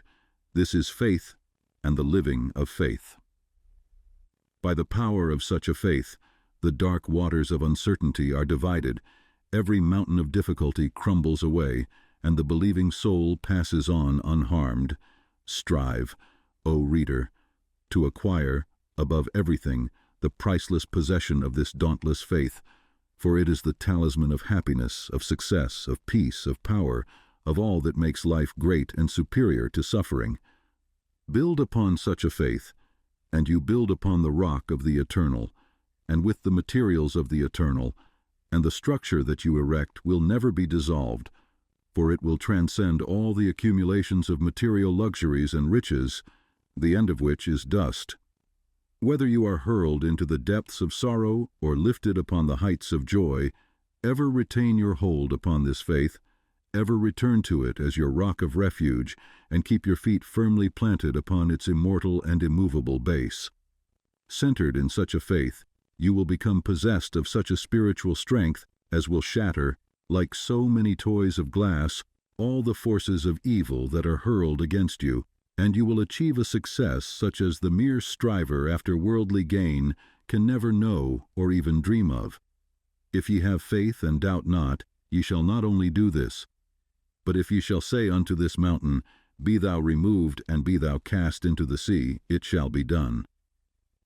There are those today, men and women tabernacled in flesh and blood, who have realized this faith, who live in it and by it day by day, and who, having put it to the uttermost test, have entered into the possession of its glory and peace. Such have sent out the word of command, and the mountains of sorrow and disappointment, of mental weariness and physical pain have passed from them and have been cast into the sea of oblivion. If you will become possessed of this faith, you will not need to trouble about your success or failure, and success will come. You will not need to become anxious about results, but will work joyfully and peacefully, knowing that right thoughts and right efforts will inevitably bring about right results. I know a lady who has entered into many blissful satisfactions, and recently a friend remarked to her, "Oh, how fortunate you are! You only have to wish for a thing, and it comes to you." And it did indeed appear so on the surface, but in reality all the blessedness that has entered into this woman's life is the direct outcome of the inward state of blessedness which she has throughout life been cultivating and training toward perfection. Mere wishing brings nothing but disappointment. It is living that tells. The foolish wish and grumble, the wise work and wait. And this woman had worked without and within, but especially within, upon heart and soul. And with the invisible hands of the Spirit she had built up, with the precious stones of faith, hope, joy, devotion, and love, a fair temple of light, whose glorifying radiance was ever round about her. It beamed in her eye, it shone through her countenance, it vibrated in her voice, and all who came into her presence felt its captivating spell. And as with her, so with you. Your success, your failure, your influence, your whole life you carry about with you, for your dominant trends of thought are the determining factors in your destiny. Send forth loving, stainless, and happy thoughts, and blessings will fall into your hands, and your table will be spread with the cloth of peace. Send forth hateful, impure, and unhappy thoughts, and curses will rain down upon you, and fear and unrest will wait upon your pillow. You are the unconditional maker of your fate, be that fate what it may. Every moment you are sending forth from you the influences which will make or mar your life. Let your heart grow large and loving and unselfish, and great and lasting will be your influence and success, even though you make little money. Confine it within the narrow limits of self-interest, and even though you become a millionaire, your influence and success, at the final reckoning, will be found to be utterly insignificant. Cultivate, then, this pure and unselfish spirit, and combine it with purity and faith, singleness of purpose, and you are evolving from within the elements, not only of abounding health and enduring success, but of greatness and power. If your present position is distasteful to you, and your heart is not in your work, nevertheless perform your duties with scrupulous diligence, and whilst resting your mind in the idea that the better position and greater opportunities are waiting for you, ever keep an active mental outlook for budding possibilities, so that when the critical moment arrives, and the new channel presents itself, you will step into it with your mind fully prepared for the undertaking, and with that intelligence and foresight which is born of mental discipline. Whatever your task may be, concentrate your whole mind upon it. Throw into it all the energy of which you are capable. The faultless completion of small tasks leads inevitably to larger tasks. See to it that you rise by steady climbing, and you will never fall. And herein lies the secret of true power. Learn, by constant practice, how to husband your resources and to concentrate them at any moment upon a given point. The foolish waste all their mental and spiritual energy in frivolity, foolish chatter, or selfish argument, not to mention wasteful physical excesses. If you would acquire overcoming power, you must cultivate poise and passivity. You must be able to stand alone. All power is associated with immovability. The mountain, the massive rock, the storm-tried oak all speak to us of power, because of their combined solitary grandeur and defiant fixity, while the shifting sand, the yielding twig, and the waving reed speak to us of weakness, because they are movable and non-resistant, and are utterly useless when detached from their fellows. He is the man of power who, when all his fellows are swayed by some emotion or passion, remains calm and unmoved. He only is fitted to command and control who has succeeded in commanding and controlling himself. The hysterical, the fearful, the thoughtless and frivolous, let such seek company, or they will fall for lack of support. But the calm, the fearless, the thoughtful and grave, let such seek the solitude of the forest, the desert, and the mountain top, and to their power more power will be added, and they will more and more successfully stem the psychic currents and whirlpools which engulf mankind. Passion is not power, it is the abuse of power, the dispersion of power. Passion is like a furious storm which beats fiercely and wildly upon the embattled rock, whilst power is like the rock itself, which remains silent and unmoved through it all. That was a manifestation of true power when Martin Luther, wearied with the persuasions of his fearful friends, who were doubtful as to his safety should he go to Worms, replied, "If there were as many devils in Worms as there are tiles on the housetops, I would go." And when Benjamin Disraeli broke down in his first parliamentary speech, and brought upon himself the derision of the House, that was an exhibition of germinal power when he exclaimed, "The day will come when you will consider it an honor to listen to me." When a young man whom I knew, passing through continual reverses and misfortunes, was mocked by his friends and told to desist from further effort, and he replied, "The time is not far distant when you will marvel at my good fortune and success," he showed that he was possessed of that silent and irresistible power which has taken him over innumerable difficulties and crowned his life with success. If you have not this power, you may acquire it by practice, and the beginning of power is likewise the beginning of wisdom. You must commence by overcoming those purposeless trivialities to which you have hitherto been a willing victim. Boisterous and uncontrolled laughter, slander and idle talk, and joking merely to raise a laugh, all these things must be put on one side as so much waste of valuable energy. St. Paul never showed his wonderful insight into the hidden laws of human progress to greater advantage than when he warned the Ephesians against foolish talking and jesting which is not convenient, for to dwell habitually in such practices is to destroy all spiritual power and life. As you succeed in rendering yourself impervious to such mental dissipations, you will begin to understand what true power is, and you will then commence to grapple with the more powerful desires and appetites which hold your soul in bondage and bar the way to power, and your further progress will then be made clear. Above all, be of single aim, have a legitimate and useful purpose, and devote yourself unreservedly to it.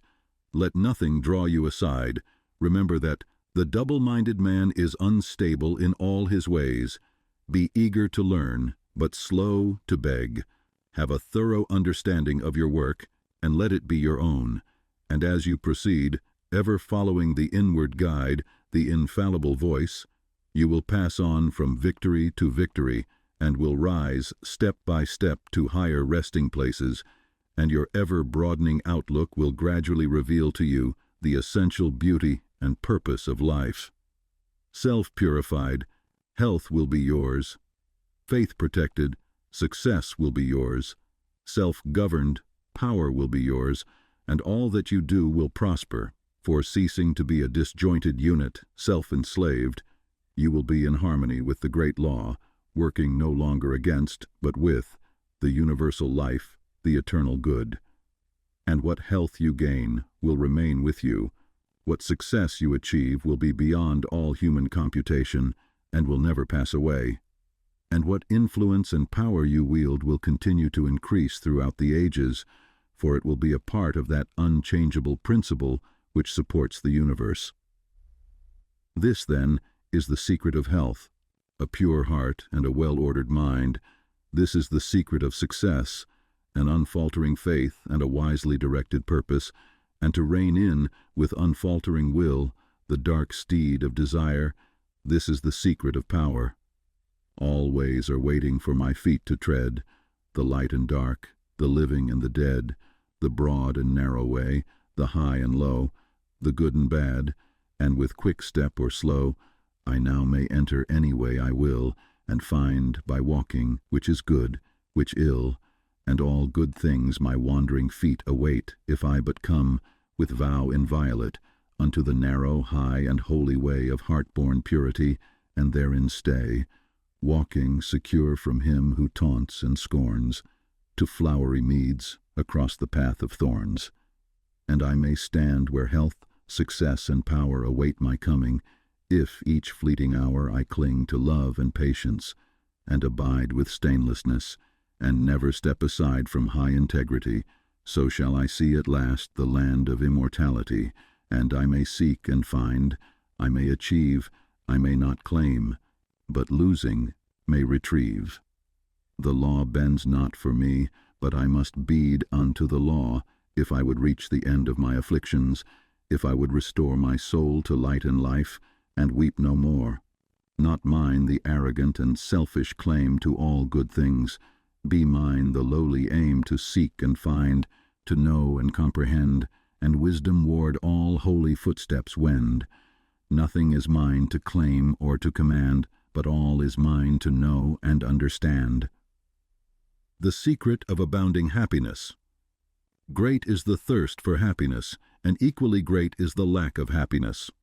The majority of the poor long for riches, believing that their possession would bring them supreme and lasting happiness. Many who are rich, having gratified every desire and whim, suffer from ennui and repletion, and are farther from the possession of happiness even than the very poor. If we reflect upon this state of things, it will ultimately lead us to a knowledge of the all-important truth that happiness is not derived from mere outward possessions, nor misery from the lack of them. For if this were so, we should find the poor always miserable and the rich always happy, whereas the reverse is frequently the case. Some of the most wretched people whom I have known were those who were surrounded with riches and luxury, whilst some of the brightest and happiest people I have met were possessed of only the barest necessities of life. Many men who have accumulated riches have confessed that the selfish gratification which followed the acquisition of riches has robbed life of its sweetness, and that they were never so happy as when they were poor. What then is happiness, and how is it to be secured? Is it a figment, a delusion, and is suffering alone perennial? We shall find, after earnest observation and reflection, that all, except those who have entered the way of wisdom, believe that happiness is only to be obtained by the gratification of desire.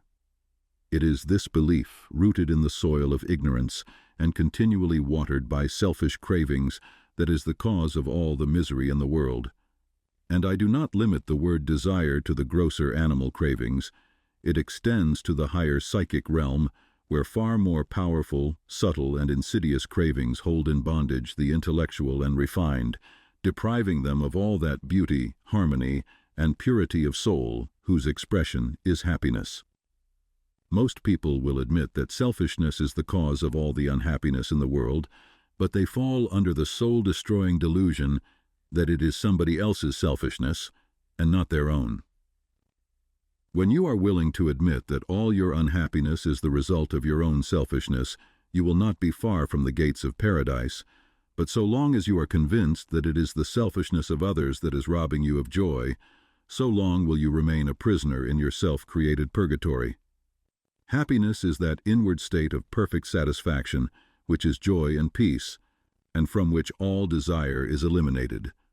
The satisfaction which results from gratified desire is brief and illusionary, and is always followed by an increased demand for gratification. Desire is as insatiable as the ocean, and clamors louder and louder as its demands are attended to. It claims ever-increasing service from its deluded devotees, until at last they are struck down with physical or mental anguish and are hurled into the purifying fires of suffering. Desire is the region of hell, and all torments are centered there. The giving up of desire is the realization of heaven, and all delights await the pilgrim there. I sent my soul through the invisible, some letter of that afterlife to spell, and by my soul returned to me, and whispered, I myself am heaven and hell. Heaven and hell are inward states. Sink into self and all its gratifications, and you sink into hell. Rise above self into that state of consciousness which is the utter denial and forgetfulness of self, and you enter heaven. Self is blind, without judgment, not possessed of true knowledge, and always leads to suffering. Correct perception, unbiased judgment, and true knowledge belong only to the divine state, and only insofar as you realize this divine consciousness can you know what real happiness is. So long as you persist in selfishly seeking for your own personal happiness, so long will happiness elude you, and you will be sowing the seeds of wretchedness. Insofar as you succeed in losing yourself in the service of others, in that measure will happiness come to you, and you will reap a harvest of bliss. It is in loving, not in being loved, the heart is blessed. It is in giving, not in seeking gifts, we find our quest. Whatever be thy longing or thy need, that do thou give, so shall thy soul be fed, and thou indeed shalt truly live. Cling to self, and you cling to sorrow. Relinquish self, and you enter into peace. To seek selfishly is not only to lose happiness, but even that which we believe to be the source of happiness. See how the glutton is continually looking about for a new delicacy wherewith to stimulate his deadened appetite, and how, bloated, burdened, and diseased, scarcely any food at last is eaten with pleasure. Whereas he who has mastered his appetite and not only does not seek, but never thinks of gustatory pleasure, finds delight in the most frugal meal. The angel form of happiness, which men, looking through the eyes of self, imagine they see in gratified desire, when clasped is always found to be the skeleton of misery. Truly, he that seeketh his life shall lose it, and he that loseth his life shall find it. Abiding happiness will come to you when, ceasing to selfishly cling, you are willing to give up. When you are willing to lose, unreservedly, that impermanent thing which is so dear to you, and which, whether you cling to it or not, will one day be snatched from you, then you will find that that which seemed to you like a painful loss turns out to be a supreme gain. To give up in order to gain, than this there is no greater delusion, nor no more prolific source of misery, but to be willing to yield up and to suffer loss, this is indeed the way of life. How is it possible to find real happiness by centering ourselves in those things which, by their very nature, must pass away? Abiding and real happiness can only be found by centering ourselves in that which is permanent. Rise, therefore, above the clinging to and the craving for impermanent things, and you will then enter into a consciousness of the eternal. And as, rising above self, and by growing more and more into the spirit of purity, self-sacrifice, and universal love, you become centered in that consciousness, you will realize that happiness which has no reaction and which can never be taken from you. The heart that has reached utter self-forgetfulness in its love for others has not only become possessed of the highest happiness, but has entered into immortality, for it has realized the divine. Look back upon your life, and you will find that the moments of supremest happiness were those in which you uttered some word, or performed some act, of compassion or self-denying love. Spiritually, happiness and harmony are synonymous. Harmony is one phase of the great law, whose spiritual expression is love. All selfishness is discord, and to be selfish is to be out of harmony with the divine order. As we realize that all-embracing love, which is the negation of self, we put ourselves in harmony with the divine music, the universal song, and that ineffable melody which is true happiness becomes our own. Men and women are rushing hither and thither in the blind search for happiness, and cannot find it, nor ever will until they recognize that happiness is already within them and round about them, filling the universe, and that they, in their selfish searching, are shutting themselves out from it. I followed happiness to make her mine, past towering oak and swinging ivy vine. She fled. I chased. o'er slanting hill and dale, o'er fields and meadows, in the purpling vale, pursuing rapidly o'er dashing stream. I scaled the dizzy cliffs where eagles scream. I traversed swiftly every land and sea, but always happiness eluded me. Exhausted, fainting, I pursued no more, but sank to rest upon a barren shore. One came and asked for food, and one for alms. I placed the bread and gold in bony palms. One came for sympathy, and one for rest. I shared with every needy one my best. When lo, sweet happiness, with form divine, stood by me, whispering softly, "I am thine." These beautiful lines of Burleigh's express the secret of all abounding happiness. Sacrifice the personal and transient, and you rise at once into the impersonal and permanent. Give up that narrow, cramped self that seeks to render all things subservient to its own petty interests, and you will enter into the company of the angels, into the very heart and essence of universal love. Forget yourself entirely in the sorrows of others and in ministering to others, and divine happiness will emancipate you from all sorrow and suffering. Taking the first step with a good thought, the second with a good word, and the third with a good deed, I entered paradise. And you also may enter into paradise by pursuing the same course. It is not beyond, it is here. It is realized only by the unselfish. It is known in its fullness only to the pure in heart. If you have not realized this unbounded happiness, you may begin to actualize it by ever holding before you the lofty ideal of unselfish love and aspiring toward it. Aspiration or prayer is desire turned upward. It is the soul turning toward its divine source, where alone permanent satisfaction can be found. By aspiration, the destructive forces of desire are transmuted into divine and all-preserving energy. To aspire is to make an effort to shake off the trammels of desire. It is the prodigal made wise by loneliness and suffering, returning to his Father's mansion. As you rise above the sordid self, as you break one after another the chains that bind you, will you realize the joy of giving as distinguished from the misery of grasping, giving of your substance, giving of your intellect, giving of the love and light that is growing within you. You will then understand that it is indeed more blessed to give than to receive. But the giving must be of the heart without any taint of self, without desire for reward. The gift of pure love is always attended with bliss. If, after you have given, you are wounded because you are not thanked or flattered, or your name put in the paper, know then that your gift was prompted by vanity and not by love, and you were merely giving in order to get, were not really giving, but grasping. Lose yourself in the welfare of others, forget yourself in all that you do. This is the secret of abounding happiness. Ever be on the watch to guard against selfishness and learn faithfully the divine lessons of inward sacrifice. So shall you climb the highest heights of happiness, and shall remain in the never-clouded sunshine of universal joy, clothed in the shining garment of immortality.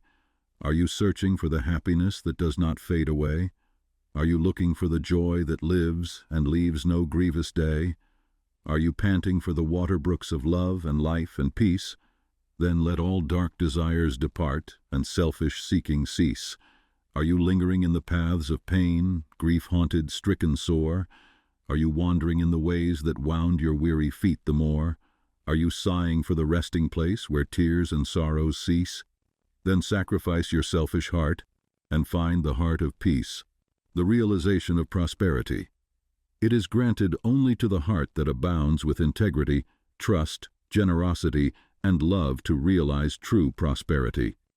The heart that is not possessed of these qualities cannot know prosperity. For prosperity, like happiness, is not an outward possession, but an inward realization. The greedy man may become a millionaire, but he will always be wretched and mean and poor, and will even consider himself outwardly poor, so long as there is a man in the world who is richer than himself, whilst the upright, the open-handed and loving, will realize a full and rich prosperity, even though their outward possessions may be small. He is poor who is dissatisfied. He is rich who is contented with what he has, and he is richer who is generous with what he has. When we contemplate the fact that the universe is abounding in all good things, material as well as spiritual, and compare it with man's blind eagerness to secure a few gold coins or a few acres of dirt, it is then that we realize how dark and ignorant selfishness is. It is then that we know that self-seeking is self-destruction. Nature gives all, without reservation, and loses nothing. Man, grasping all, loses everything. If you would realize true prosperity, do not settle down, as many have done, into the belief that if you do right, everything will go wrong. Do not allow the word competition to shake your faith in the supremacy of righteousness. I care not what men may say about the laws of competition, for do I not know the unchangeable law, which shall one day put them all to rout, and which puts them to rout even now in the heart and life of the righteous man?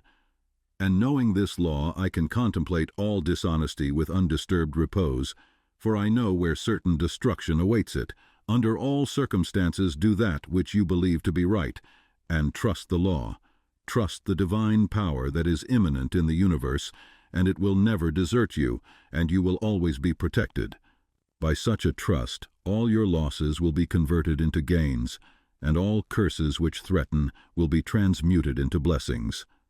Never let go of integrity, generosity, and love, for these, coupled with energy, will lift you into the truly prosperous state.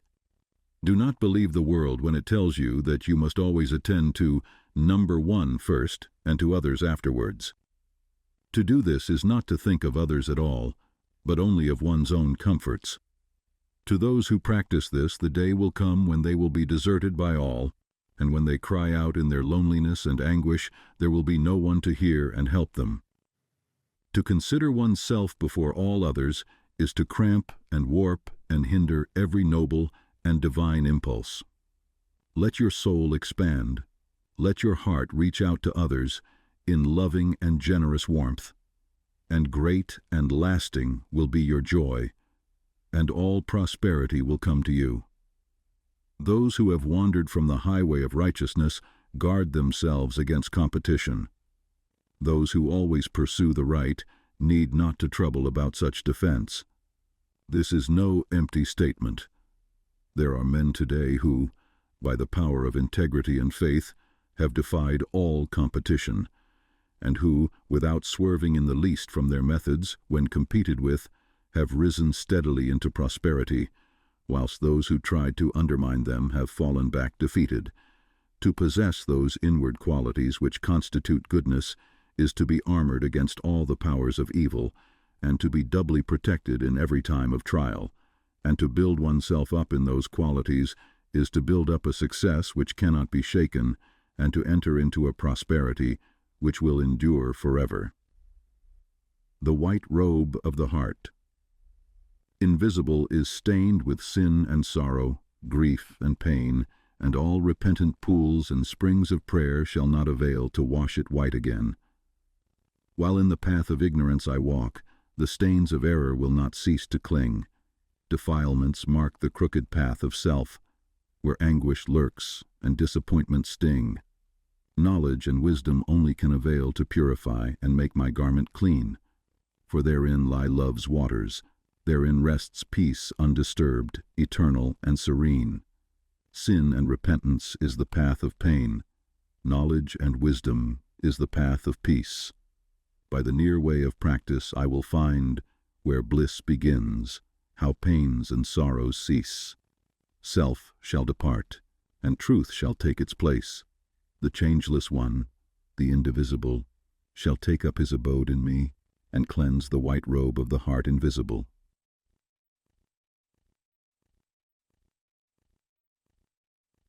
Part 2. The Way of Peace. The Power of Meditation. Spiritual meditation is the pathway to divinity. It is the mystic ladder which reaches from earth to heaven, from error to truth, from pain to peace. Every saint has climbed it. Every sinner must sooner or later come to it, and every weary pilgrim that turns his back upon self and the world, and sets his face resolutely toward the Father's home, must plant his feet upon its golden rounds. Without its aid you cannot grow into the divine state, the divine likeness, the divine peace, and the fadeless glories and unpolluting joys of truth will remain hidden from you. Meditation is the intense dwelling, in thought, upon an idea or theme, with the object of thoroughly comprehending it, and whatsoever you constantly meditate upon, you will not only come to understand, but will grow more and more into its likeness, for it will become incorporated into your very being, will become, in fact, your very self. If, therefore, you constantly dwell upon that which is selfish and debasing, you will ultimately become selfish and debased. If you ceaselessly think upon that which is pure and unselfish, you will surely become pure and unselfish. Tell me what that is upon which you most frequently and intensely think, that to which in your silent hours your soul most naturally turns, and I will tell you to what place of pain or peace you are traveling, and whether you are growing into the likeness of the divine or the bestial. There is an unavoidable tendency to become literally the embodiment of that quality upon which one most constantly thinks. Let, therefore, the object of your meditation be above and not below, so that every time you revert to it in thought, you will be lifted up. Let it be pure and unmixed with any selfish element. So shall your heart become purified and drawn nearer to truth, and not defiled and dragged more hopelessly into error. Meditation, in the spiritual sense in which I am now using it, is the secret of all growth in spiritual life and knowledge. Every prophet, sage, and savior became such by the power of meditation. Buddha meditated upon the truth until he could say, "I am the truth." Jesus brooded upon the divine immanence until at last he could declare, "I and my Father are one." Meditation centered upon divine realities is the very essence and soul of prayer. It is the silent reaching of the soul toward the eternal. Mere petitionary prayer without meditation is a body without a soul, and is powerless to lift the mind and heart above sin and affliction. If you are daily praying for wisdom, for peace, for loftier purity and a fuller realization of truth, and that for which you pray is still far from you, it means that you are praying for one thing whilst living out in thought, and act another. If you will cease from such waywardness, taking your mind off those things, the selfish clinging to which debars you from the possession of the stainless realities for which you pray. If you will no longer ask God to grant you that which you do not deserve, or to bestow upon you that love and compassion which you refuse to bestow upon others, but will commence to think and act in the spirit of truth, you will day by day be growing into those realities, so that ultimately you will become one with them.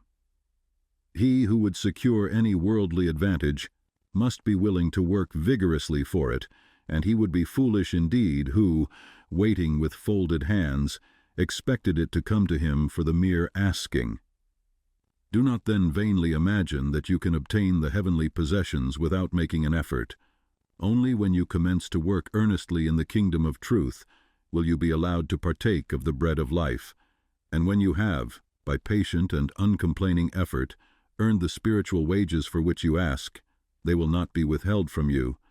If you really seek truth, and not merely your own gratification, if you love it above all worldly pleasures and gains, more even than happiness itself, you will be willing to make the effort necessary for its achievement. If you would be freed from sin and sorrow, if you would taste of that spotless purity for which you sigh and pray, if you would realize wisdom and knowledge, and would enter into the possession of profound and abiding peace, come now and enter the path of meditation, and let the supreme object of your meditation be truth. At the outset, meditation must be distinguished from idle reverie. There is nothing dreamy and unpractical about it. It is a process of searching and uncompromising thought which allows nothing to remain but the simple and naked truth. Thus meditating, you will no longer strive to build yourself up in your prejudices, but forgetting self, you will remember only that you are seeking the truth. And so you will remove, one by one, the errors which you have built around yourself in the past, and will patiently wait for the revelation of truth, which will come when your errors have been sufficiently removed. In the silent humility of your heart, you will realize that there is an inmost center in us all where truth abides in fullness, and around, wall upon wall, the gross flesh hems it in. This perfect, clear perception which is truth, a baffling and perverting carnal mesh blinds it and makes all error, and to know rather consists in opening out a way whence the imprisoned splendor may escape than in effecting entry for a light supposed to be without. Select some portion of the day in which to meditate, and keep that period sacred to your purpose. The best time is the very early morning when the spirit of repose is upon everything. All natural conditions will then be in your favor. The passions, after the long bodily fast of the night, will be subdued. The excitements and worries of the previous day will have died away, and the mind, strong and yet restful, will be receptive to spiritual instruction. Indeed, one of the first efforts you will be called upon to make will be to shake off lethargy and indulgence, and if you refuse, you will be unable to advance, for the demands of the Spirit are imperative. To be spiritually awakened is also to be mentally and physically awakened. The sluggard and the self-indulgent can have no knowledge of truth. He who, possessed of health and strength, wastes the calm, precious hours of the silent morning in drowsy indulgence is totally unfit to climb the heavenly heights. He whose awakening consciousness has become alive to its lofty possibilities, who is beginning to shake off the darkness of ignorance in which the world is enveloped, rises before the stars have ceased their vigil, and, grappling with the darkness within his soul, strives by holy aspiration to perceive the light of truth, while the unawakened world dreams on. The heights by great men reached and kept were not attained by sudden flight, but they, while their companions slept, were toiling upward in the night. No saint, no holy man, no teacher of truth ever lived who did not rise early in the morning. Jesus habitually rose early and climbed the solitary mountains to engage in Holy Communion. Buddha always rose an hour before sunrise and engaged in meditation, and all his disciples were enjoined to do the same. If you have to commence your daily duties at a very early hour, and are thus debarred from giving the early morning to systematic meditation, try to give an hour at night, and should this, by the length and laboriousness of your daily task, be denied you, you need not despair, for you may turn your thoughts upward in holy meditation in the intervals of your work, or in those few idle minutes which you now waste in aimlessness. And should your work be of that kind which becomes by practice automatic, you may meditate while engaged upon it. That eminent Christian saint and philosopher Jacob Boehme realized his vast knowledge of divine things whilst working long hours as a shoemaker. In every life there is time to think, and the busiest, the most laborious, is not shut out from aspiration and meditation. Spiritual meditation and self-discipline are inseparable. You will therefore commence to meditate upon yourself so as to try and understand yourself. For remember, the great object you will have in view will be the complete removal of all your errors in order that you may realize truth. You will begin to question your motives, thoughts, and acts, comparing them with your ideal, and endeavoring to look upon them with a calm and impartial eye. In this manner, you will be continually gaining more of that mental and spiritual equilibrium without which men are but helpless straws upon the ocean of life. If you are given to hatred or anger, you will meditate upon gentleness and forgiveness, so as to become actually alive to a sense of your harsh and foolish conduct. You will then begin to dwell in thoughts of love, of gentleness, of abounding forgiveness. And as you overcome the lower by the higher, there will gradually, silently steal into your heart a knowledge of the divine law of love, with an understanding of its bearing upon all the intricacies of life and conduct. And in applying this knowledge to your every thought, word, and act, you will grow more and more gentle, more and more loving, more and more divine, and thus with every error, every selfish desire, every human weakness, by the power of meditation is it overcome, and as each sin, each error is thrust out, a fuller and clearer measure of the light of truth illumines the pilgrim soul. Thus meditating, You will be ceaselessly fortifying yourself against your only real enemy, your selfish, perishable self, and will be establishing yourself more and more firmly in the divine and imperishable self that is inseparable from truth. The direct outcome of your meditations will be a calm, spiritual strength, which will be your stay and resting place in the struggle of life. Great is the overcoming power of holy thought, and the strength and knowledge gained in the hour of silent meditation will enrich the soul with saving remembrance in the hour of strife, of sorrow, or of temptation. As by the power of meditation you grow in wisdom, you will relinquish more and more your selfish desires which are fickle, impermanent, and productive of sorrow and pain, and will take your stand, with increasing steadfastness and trust, upon unchangeable principles, and will realize heavenly rest.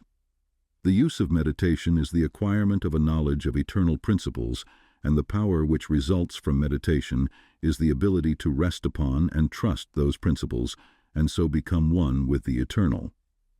The end of meditation is, therefore, direct knowledge of truth, God, and the realization of divine and profound peace.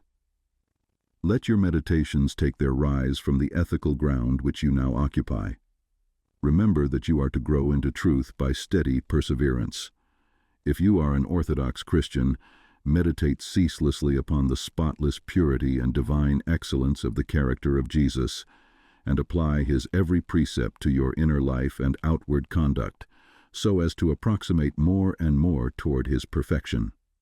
Do not be as those religious ones who, refusing to meditate upon the law of truth and to put into practice the precepts given to them by their master, are content to formally worship, to cling to their particular creeds, and to continue in the ceaseless round of sin and suffering.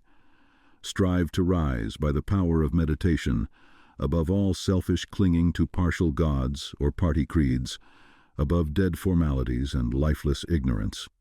Thus, walking the highway of wisdom, with mind fixed upon the spotless truth, you shall know no halting place short of the realization of truth.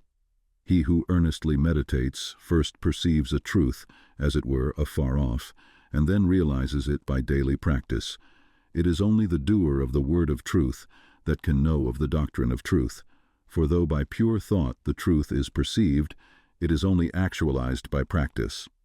Said the divine Gautama, the Buddha, "He who gives himself up to vanity and does not give himself up to meditation, forgetting the real aim of life and grasping at pleasure, will in time envy him who has exerted himself in meditation."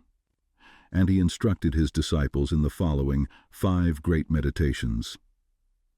The first meditation is the meditation of love, in which you so adjust your heart that you long for the weal and welfare of all beings, including the happiness of your enemies. The second meditation is the meditation of pity, in which you think of all beings in distress, vividly representing in your imagination their sorrows and anxieties, so as to arouse a deep compassion for them in your soul. The third meditation is the meditation of joy, in which you think of the prosperity of others and rejoice with their rejoicings. The fourth meditation is the meditation of impurity, in which you consider the evil consequences of corruption, the effects of sin and diseases, how trivial often the pleasure of the moment, and how fatal its consequences. The fifth meditation is the meditation on serenity, in which you rise above love and hate, tyranny and oppression, wealth and want, and regard your own fate with impartial calmness and perfect tranquility. By engaging in these meditations, the disciples of the Buddha arrived at a knowledge of the truth. But whether you engage in these particular meditations or not, matters little so long as your object is truth, so long as you hunger and thirst for that righteousness, which is a holy heart and a blameless life.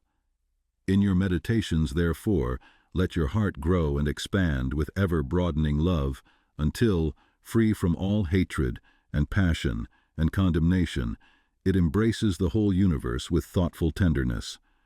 As the flower opens its petals to receive the morning light, so open your soul more and more to the glorious light of truth. Soar upward upon the wings of aspiration, be fearless, and believe in the loftiest possibilities. Believe that a life of absolute meekness is possible. Believe that a life of stainless purity is possible. Believe that a life of perfect holiness is possible. Believe that the realization of the highest truth is possible. He who so believes climbs rapidly the heavenly hills, whilst the unbelievers continue to grope darkly and painfully in the fog-bound valleys. So believing, so aspiring, so meditating, divinely sweet and beautiful, will be your spiritual experiences, and glorious the revelations that will enrapture your inward vision. As you realize the divine love, the divine justice, the divine purity, the perfect law of good or God, great will be your bliss, and deep your peace. Old things will pass away, and all things will become new. The veil of the material universe, so dense and impenetrable to the eye of error, so thin and gauzy to the eye of truth, will be lifted, and the spiritual universe will be revealed. Time will cease, and you will live only in eternity. Change and mortality will no more cause you anxiety and sorrow, for you will become established in the unchangeable, and will dwell in the very heart of immortality.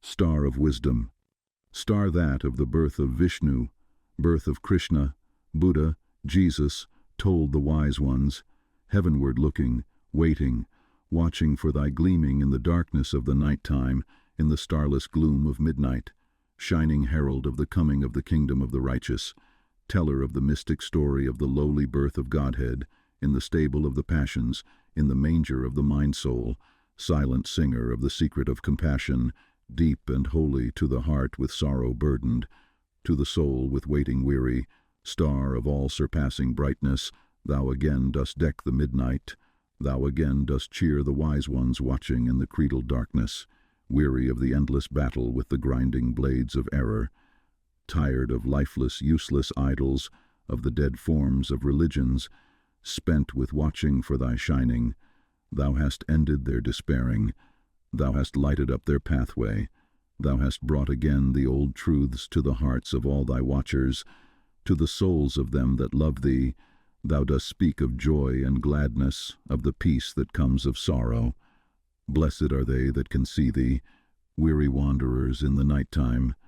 Blessed they who feel the throbbing, in their bosoms feel the pulsing of a deep love, stirred within them by the great power of thy shining. Let us learn thy lesson truly, learn it faithfully and humbly, learn it meekly, wisely, gladly, ancient star of holy Vishnu, light of Krishna, Buddha, Jesus. The two masters, self and truth. Upon the battlefield of the human soul, two masters are ever contending for the crown of supremacy, for the kingship and dominion of the heart. The master of self, called also the prince of this world, and the master of truth, called also the Father God. The master self is that rebellious one whose weapons are passion, pride, avarice, vanity, self-will, implements of darkness. The master truth is that meek and lowly one whose weapons are gentleness, patience, purity, sacrifice, humility, love, instruments of light. In every soul the battle is waged, and as a soldier cannot engage at once in two opposing armies, so every heart is enlisted either in the ranks of self or of truth. There is no half and half course. There is self and there is truth. Where self is, truth is not. Where truth is, self is not. Thus spake Buddha, the teacher of truth, and Jesus, the manifested Christ, declared that no man can serve two masters, for either he will hate the one and love the other, or else he will hold to the one and despise the other. Ye cannot serve God and mammon. Truth is so simple, so absolutely undeviating and uncompromising, that it admits of no complexity, no turning, no qualification. Self is ingenious, crooked, and governed by subtle and snaky desire, admits of endless turnings and qualifications, and the deluded worshippers of self vainly imagine that they can gratify every worldly desire, and at the same time possess the truth.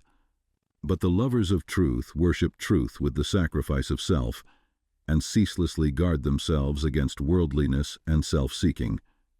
Do you seek to know and to realize truth? Then you must be prepared to sacrifice, to renounce to the uttermost, for truth in all its glory can only be perceived and known when the last vestige of self has disappeared. The eternal Christ declared that he who would be his disciple must deny himself daily. Are you willing to deny yourself, to give up your lusts, your prejudices, your opinions? If so, you may enter the narrow way of truth and find that peace from which the world is shut out. The absolute denial, the utter extinction of self, is the perfect state of truth, and all religions and philosophies are but so many aids to this supreme attainment. Self is the denial of truth. Truth is the denial of self. As you let self die, you will be reborn in truth. As you cling to self, truth will be hidden from you. Whilst you cling to self, your path will be beset with difficulties, and repeated pains, sorrows, and disappointments will be your lot. There are no difficulties in truth, and coming to truth, you will be freed from all sorrow and disappointment. Truth in itself is not hidden and dark. It is always revealed and is perfectly transparent. But the blind and wayward self cannot perceive it. The light of day is not hidden except to the blind, and the light of truth is not hidden except to those who are blinded by self. Truth is the one reality in the universe, the inward harmony, the perfect justice, the eternal love. Nothing can be added to it nor taken from it. It does not depend upon any man, but all men depend upon it. You cannot perceive the beauty of truth while you are looking out through the eyes of self. If you are vain, you will color everything with your own vanities. If lustful, your heart and mind will be so clouded with the smoke and flames of passion that everything will appear distorted through them. If proud and opinionative, you will see nothing in the whole universe except the magnitude and importance of your own opinions. There is one quality which preeminently distinguishes the man of truth from the man of self, and that is humility. To be not only free from vanity, stubbornness, and egotism, but to regard one's own opinions as of no value, this indeed is true humility. He who is immersed in self regards his own opinions as truth, and the opinions of other men as error. But that humble truth-lover, who has learned to distinguish between opinion and truth, regards all men with the eye of charity, and does not seek to defend his opinions against theirs, but sacrifices those opinions that he may love the more, that he may manifest the spirit of truth, for truth in its very nature is ineffable and can only be lived. He who has most of charity has most of truth.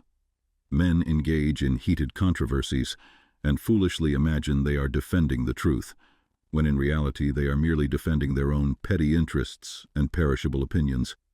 The follower of self takes up arms against others. The follower of truth takes up arms against himself. Truth, being unchangeable and eternal, is independent of your opinion and of mine. We may enter into it, or we may stay outside, but both our defense and our attack are superfluous and are hurled back upon ourselves. Men enslaved by self, passionate, proud, and condemnatory, believe their particular creed or religion to be the truth, and all other religions to be error, and they proselytize with passionate ardor. There is but one religion, the religion of truth. There is but one error, the error of self. Truth is not a formal belief. It is an unselfish, holy, and aspiring heart, and he who has truth is at peace with all and cherishes all with thoughts of love. You may easily know whether you are a child of truth or a worshipper of self, if you will silently examine your mind, heart, and conduct. Do you harbor thoughts of suspicion, enmity, envy, lust, pride, or do you strenuously fight against these? If the former, you are chained to self, no matter what religion you may profess. If the latter, you are a candidate for truth, even though outwardly you may profess no religion. Are you passionate, self-willed, ever seeking to gain your own ends, self-indulgent and self-centered, or are you gentle, mild, unselfish, quit of every form of self-indulgence, and ever ready to give up your own? If the former, self is your master, If the latter, truth is the object of your affection. Do you strive for riches? Do you fight with passion for your party? Do you lust for power and leadership? Are you given to ostentation and self-praise? Or have you given up the love of riches? Have you relinquished all strife? Are you content to take the lowest place and to be passed by unnoticed? And have you ceased to talk about yourself and to regard yourself with self-complacent pride? If the former, even though you may imagine you worship God, the God of your heart is self. If the latter, even though you may withhold your lips from worship, you are dwelling with the Most High. The signs by which the truth lover is known are unmistakable. Hear the holy Krishna declare them in Sir Edwin Arnold's beautiful rendering of the Bhagavad Gita: fearlessness, singleness of soul, the will always to strive for wisdom, opened hand and governed appetites, and piety, and love of lonely study, humbleness, uprightness, heed to injure naught which lives, truthfulness, slowness unto wrath, a mind that lightly letteth go what others prize, and equanimity and charity, which spieth no man's faults, and tenderness towards all that suffer, a contented heart, fluttered by no desires, a bearing mild, modest and grave, with manhood nobly mixed, with patience, fortitude and purity, an unrevengeful spirit, never given to rate itself too high. Such be the signs, O Indian prince, of him whose feet are set on that fair path which leads to heavenly birth. When men, lost in the devious ways of error and self, have forgotten the heavenly birth, the state of holiness and truth, they set up artificial standards by which to judge one another and make acceptance of and adherence to their own particular theology the test of truth. And so men are divided one against another, and there is ceaseless enmity and strife, and unending sorrow and suffering. Reader, do you seek to realize the birth into truth? There is only one way: let self die. All those lusts, appetites, desires, opinions, limited conceptions and prejudices to which you have hitherto so tenaciously clung, let them fall from you. Let them no longer hold you in bondage, and truth will be yours. Cease to look upon your own religion as superior to all others, and strive humbly to learn the supreme lesson of charity. No longer cling to the idea, so productive of strife and sorrow, that the Savior whom you worship is the only Savior, and that the Savior whom your brother worships with equal sincerity and ardor is an impostor. But seek diligently the path of holiness, and then you will realize that every holy man is a Savior of mankind. The giving up of self is not merely the renunciation of outward things. It consists of the renunciation of the inward sin, the inward error. Not by giving up vain clothing, not by relinquishing riches, not by abstaining from certain foods, not by speaking smooth words, not by merely doing these things is the truth found, but by giving up the spirit of vanity, by relinquishing the desire for riches, by abstaining from the lust of self-indulgence, by giving up all hatred, strife, condemnation, and self-seeking, and becoming gentle and pure at heart. By doing these things is the truth found. To do the former, and not to do the latter, is Pharisaism and hypocrisy, whereas the latter includes the former. You may renounce the outward world, and isolate yourself in a cave or in the depths of a forest, but you will take all your selfishness with you, and unless you renounce that, great indeed will be your wretchedness, and deep your delusion. You may remain just where you are, performing all your duties, and yet renounce the world, the inward enemy. To be in the world, and yet not of the world, is the highest perfection. The most blessed peace is to achieve the greatest victory. The renunciation of self is the way of truth, therefore. Enter the path. There is no grief like hate, no pain like passion, no deceit like sense. Enter the path. Far hath he gone whose foot treads down one fond offense. As you succeed in overcoming self, you will begin to see things in their right relations.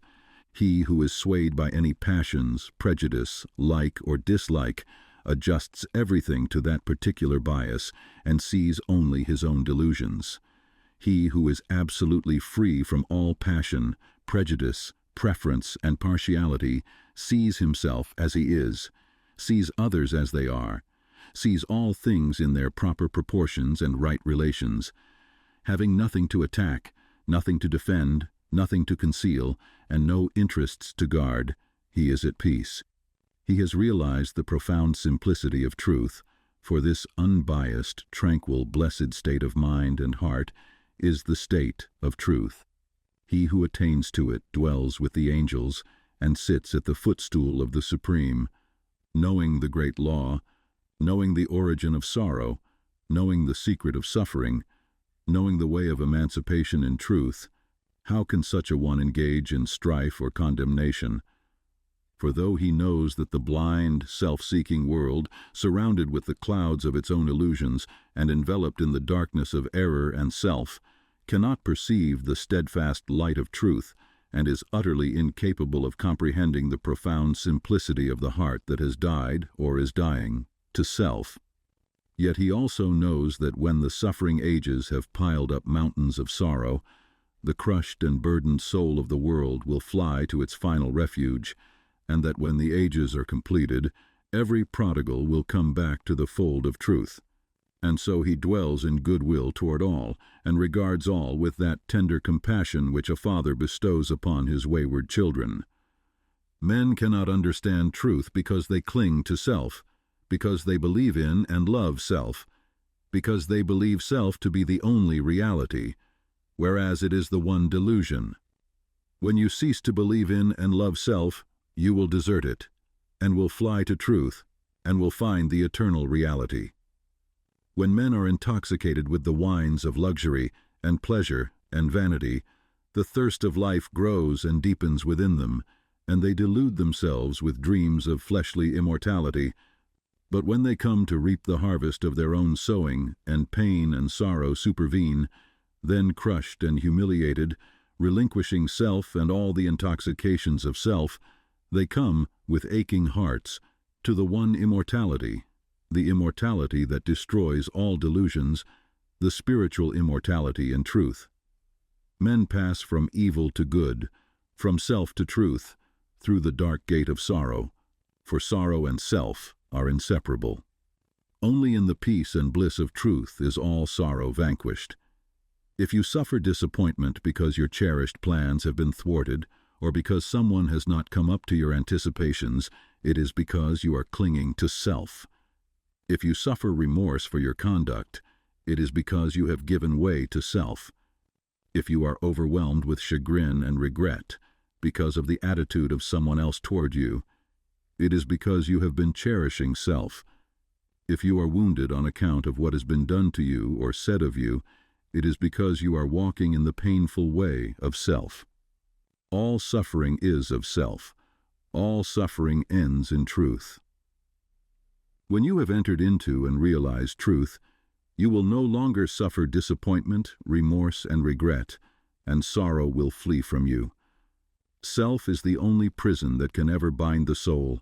Truth is the only angel that can bid the gates unroll. And when he comes to call thee, arise and follow fast. His way may lie through darkness, but it leads to light at last. The woe of the world is of its own making.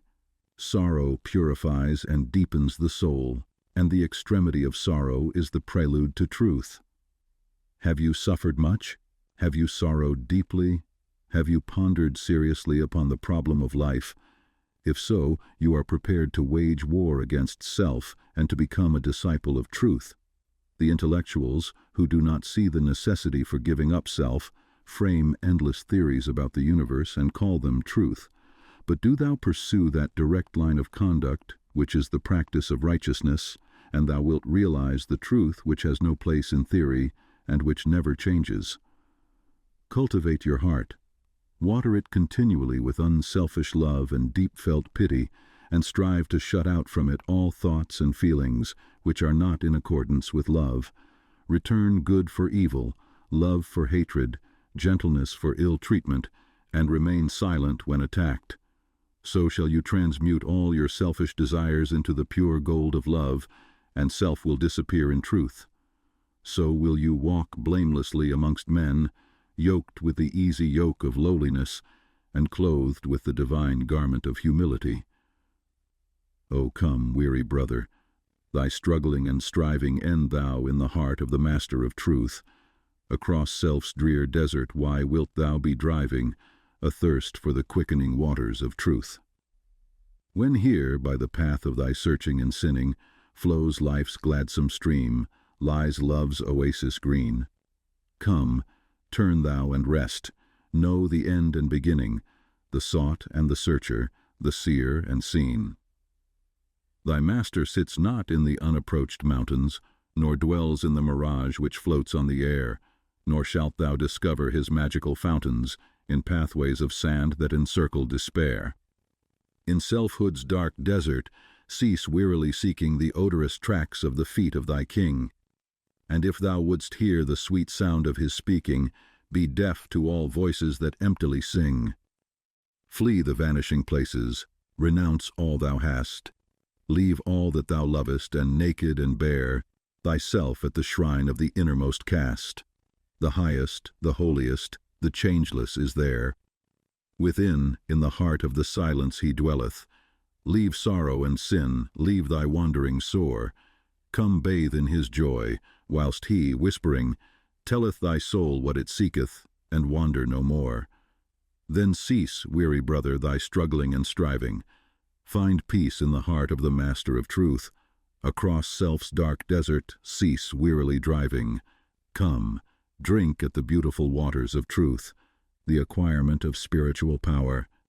The world is filled with men and women seeking pleasure, excitement, novelty, seeking ever to be moved to laughter or tears, not seeking strength, stability, and power, but courting weakness, and eagerly engaged in dispersing what power they have. Men and women of real power and influence are few, because few are prepared to make the sacrifice necessary to the acquirement of power, and fewer still are ready to patiently build up character. To be swayed by your fluctuating thoughts and impulses is to be weak and powerless. To rightly control and direct those forces is to be strong and powerful. Men of strong animal passions have much of the ferocity of the beast, but this is not power. The elements of power are there, but it is only when this ferocity is tamed and subdued by the higher intelligence that real power begins, and men can only grow in power by awakening themselves to higher and ever higher states of intelligence and consciousness.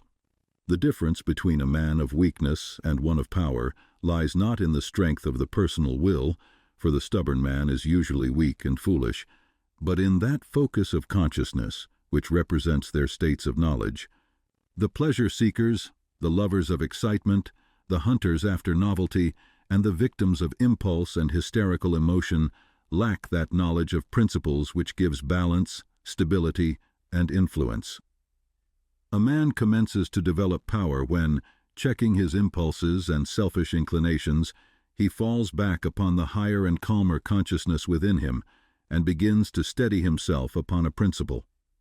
The realization of unchanging principles in consciousness is at once the source and secret of the highest power.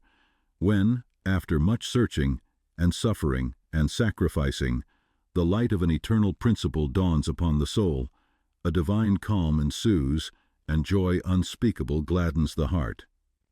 He who has realized such a principle ceases to wander and remains poised and self-possessed. He ceases to be passion's slave and becomes a master builder in the temple of destiny. The man that is governed by self and not by a principle changes his front when his selfish comforts are threatened. Deeply intent upon defending and guarding his own interests, he regards all means as lawful that will subserve that end. He is continually scheming as to how he may protect himself against his enemies, being too self-centered to perceive that he is his own enemy. Such a man's work crumbles away, for it is divorced from truth and power. All effort that is grounded upon self perishes, only that work endures that is built upon an indestructible principle. The man that stands upon a principle is the same calm, dauntless, self-possessed man under all circumstances. When the hour of trial comes and he has to decide between his personal comforts and truth, he gives up his comforts and remains firm. Even the prospect of torture and death cannot alter or deter him. The man of self regards the loss of his wealth, his comforts, or his life as the greatest calamities which can befall him. The man of principle looks upon these incidents as comparatively insignificant and not to be weighed with loss of character, loss of truth. To desert truth is, to him, the only happening which can really be called a calamity. It is the hour of crisis which decides who are the minions of darkness and who the children of light. It is the epoch of threatening disaster, ruin, and persecution which divides the sheep from the goats and reveals to the reverential gaze of succeeding ages the men and women of power. It is easy for a man, so long as he is left in the enjoyment of his possessions, to persuade himself that he believes in and adheres to the principles of peace, brotherhood, and universal love. But if, when his enjoyments are threatened, or he imagines they are threatened, he begins to clamor loudly for war, he shows that he believes in and stands upon not peace, brotherhood, and love, but strife, selfishness, and hatred. He who does not desert his principles when threatened with the loss of every earthly thing, even to the loss of reputation and life, is the man of power, is the man whose every word and work endures, is the man whom the afterworld honors, reveres, and worships. Rather than desert that principle of divine love on which he rested and in which all his trust was placed, Jesus endured the utmost extremity of agony and deprivation, and today the world prostrates itself at his pierced feet in rapt adoration. There is no way to the acquirement of spiritual power except by that inward illumination and enlightenment which is the realization of spiritual principles. And those principles can only be realized by constant practice and application. Take the principle of divine love and quietly and diligently meditate upon it with the object of arriving at a thorough understanding of it. Bring its searching light to bear upon all your habits, your actions, your speech and intercourse with others, your every secret thought and desire. As you persevere in this course, the divine love will become more and more perfectly revealed to you, and your own shortcomings will stand out in more and more vivid contrast, spurring you on to renewed endeavor. And having once caught a glimpse of the incomparable majesty of that imperishable principle, you will never again rest in your weakness, your selfishness, your imperfection, but will pursue that love until you have relinquished every discordant element and have brought yourself into perfect harmony with it. And that state of inward harmony is spiritual power.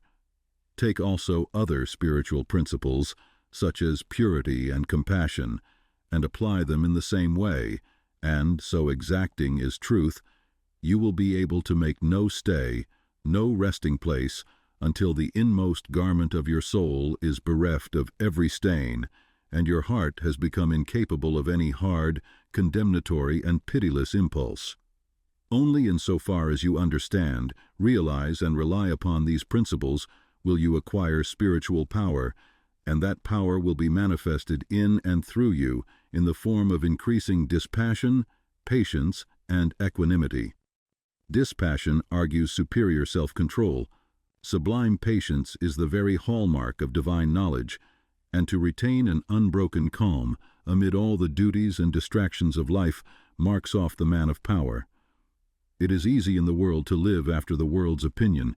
It is easy in solitude to live after our own. But the great man is he who in the midst of the crowd keeps with perfect sweetness the independence of solitude.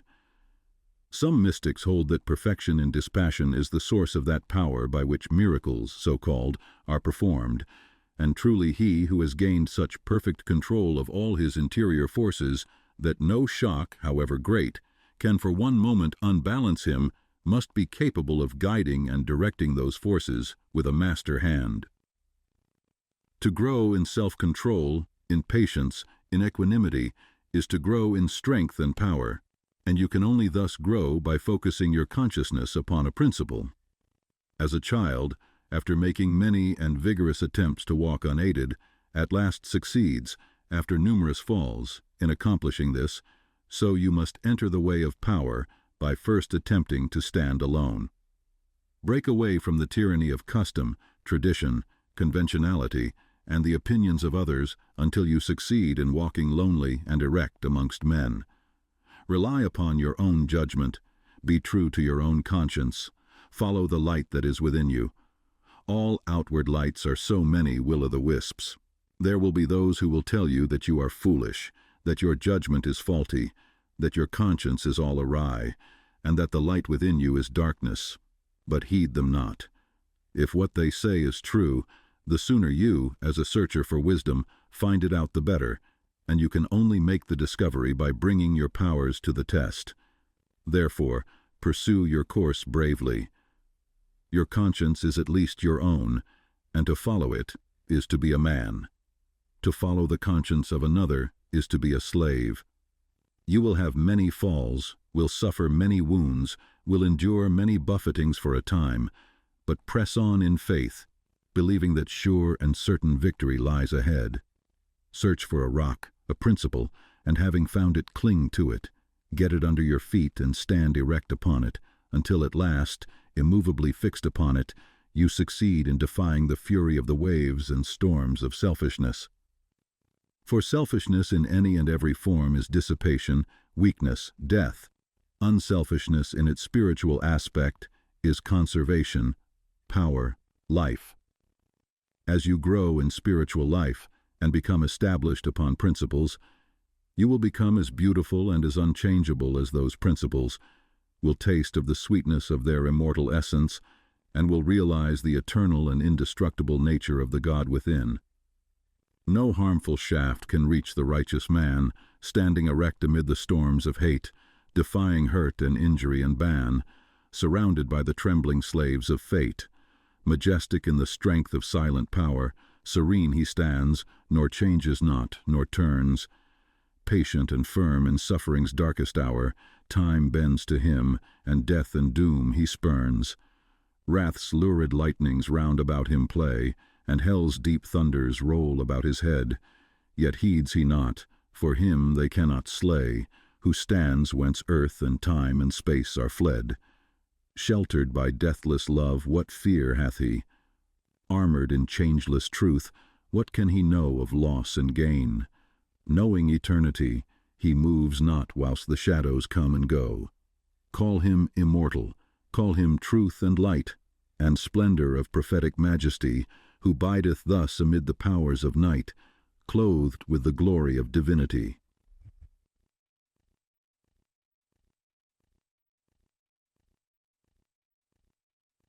The realization of selfless love. It is said that Michelangelo saw in every rough block of stone a thing of beauty awaiting the master hand to bring it into reality. Even so, within each there reposes the divine image, awaiting the master hand of faith and the chisel of patience to bring it into manifestation. And that divine image is revealed and realized as stainless, selfless love. Hidden deep in every human heart, though frequently covered up with a mass of hard and almost impenetrable accretions, is the spirit of divine love, whose holy and spotless essence is undying and eternal. It is the truth in man. It is that which belongs to the Supreme, that which is real and immortal. All else changes and passes away. This alone is permanent and imperishable, and to realize this, love by ceaseless diligence in the practice of the highest righteousness, to live in it and to become fully conscious in it, is to enter into immortality here and now, is to become one with truth, one with God, one with the central heart of all things, and to know our own divine and eternal nature.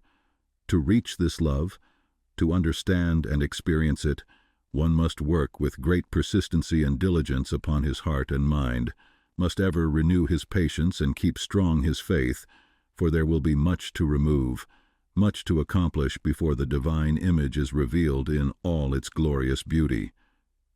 He who strives to reach and to accomplish the divine will be tried to the very uttermost, and this is absolutely necessary.